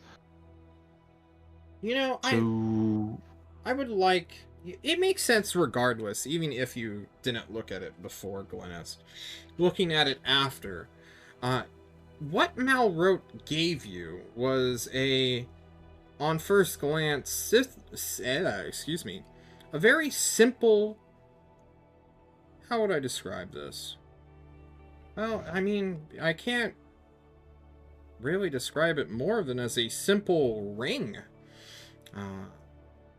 A silver-like band of untarnished, beautiful silver, maybe even shining silver, or mithril, or orichalcum, as it's sometimes known and referred to as. Let me just make Is double certain. orichalcum specifically different than silver in your world, or are you just making that? Orichalcum is historical? platinum. Okay. Both in our world and in this one. For those of you unaware, that's what platinum used to be called. Or at least it had ties to King Arthur's Excalibur. Let me go ahead and find this beautiful ring. Nope, that's not the right item. We aren't going to copy-paste that. Yeah! It seems to be a simple or small band of silver that you would put upon your ring finger that has a single layer of platinum inside of it, giving it a super shiny and cool glisten to it when it catches light. You have not put it on, so I have not. Well, I will not make that decision for you if you decide to put it on, or if you wish to get it identified in some way. But it does have this innately magical pulse to it, vibration, I suppose. Only we had someone in the party that could identify yeah, items. Yes, who would that be? I think We'll never know. I will have a chat with our magic specialists. That is a spell I do have. Yeah. I suppose they wouldn't just send you out here with no magical spell components either, so go ahead and add the pearl to identify to your character sheet, Snefru. Oh, thank you. I was about to ask. That seems like a standard issue, like a court wizard needs a pearl of power. It's not like you're on a virtuous mission in Metal Gear Solid, where all materials are found on site, right? So if you would like to identify this ring for Felix, if Felix decides to bring it up to you, I suppose.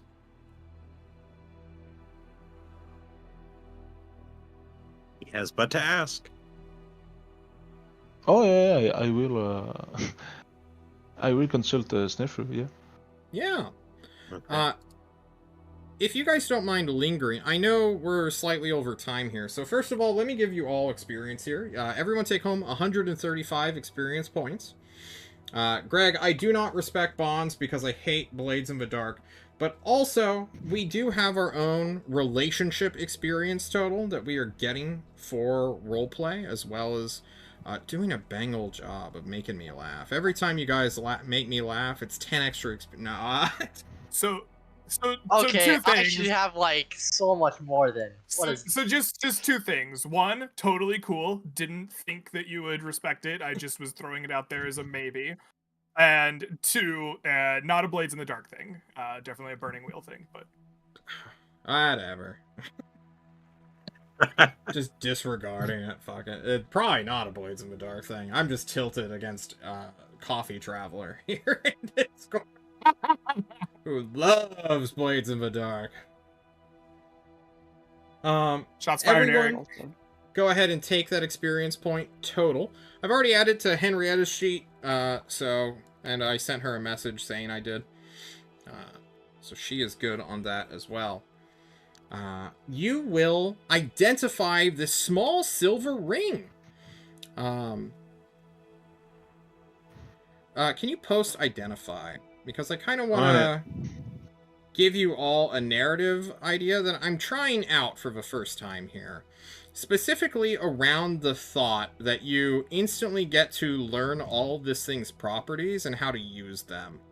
And I would like to imagine if someone creates a magical item, they can kind of leave behind a magical field guide, knowing that one day someone's gonna identify their thing, and like leave neat little messages or something behind. Welcome to Whizbang's ever-smoking cylinder. Yeah, exactly. Of like, this In this longsword lesson, you was will fashioned for the Sir Henry of England or whatever. Please return it to its rightful owner if found. Yeah. I like it. Just a cute little thing. And also, I think it gives a little bit more menace to the cursed items and why cursed items aren't identifiable. Because if you're making a cursed item, why would you put that in the identification spell? Which means, like, the Sword of Vengeance, for instance. It doesn't tell you you're cursed until you've attuned with the longsword. I like it better that the cursed items just have, like, user manuals that lie to you. They're just like, no, we're totally a potion of healing, guys. Totally, drink me. It's You not a drink it, mimic. it's just Don't worry fucking about poison. it. Yeah, exactly. So with that thought in mind, identify's mostly accurate, but I want to give myself some wiggle room for lore and some fun memes. However, this ring is a simple metal blah blah blah blah with a very simple enchantment to protect the wearer who attunes to this ring. It will give the creature attuned to this ring a bonus of +1 to their AC. But along with that enchantment is an inscription of arcane nature that says, "Thy whose fate is mastered, abandoned I. Only they who desire masters shall seek mine offered path. Bearest thy soul and enslave thyself to thine path, thy own." An ancient, I suppose this would just be arcane script, so it's almost like a telepathic message for you, Snethru. But this is like some second age bullshit common that you've heard so many times while reading scrolls. You're like, what the fuck? This thing's ancient, man. Can you copy paste that inscription at some point? I would to me? love to copy paste that. Or to all of inscription. us. Yeah, sure. I'll throw it into Roll20 just for you. Perfecto. It's very much like 13th century English for us. Of like, kind of understandable, but also like, what the fuck is this person talking about who made this ring? And it is called the Ring of the Chosen.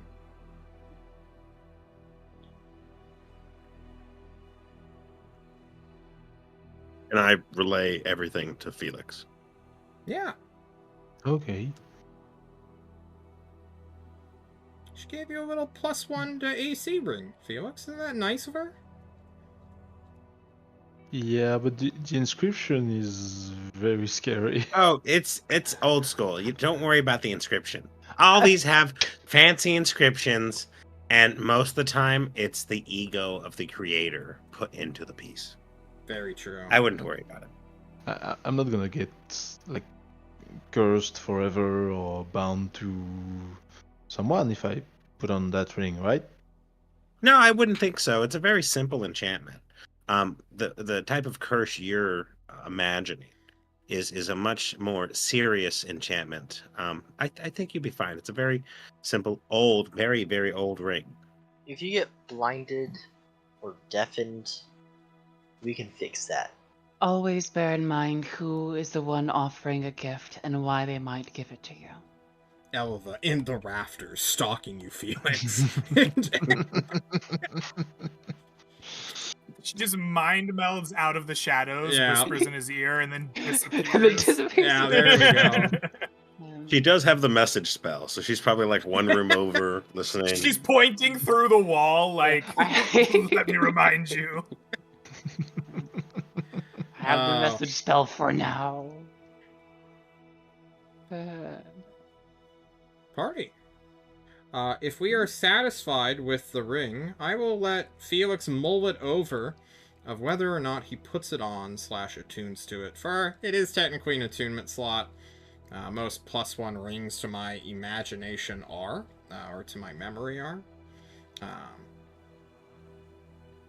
But you know, a nice little magical gift for a would-be warrior. Any shout-outs we want to give? Do some Shakespearean level, like, reading on this sentence, just yeah, for the study it, record. Greg. That's your homework now. See Shout you out to Tuesday, Faye. bud. Shout out to Faye. Love Faye. Love pulling Faye pranks on people. It's great. Who doesn't like the Fae? I like how the children being switched out for changelings made a comeback. That we can now actually, for lore reasons, commit.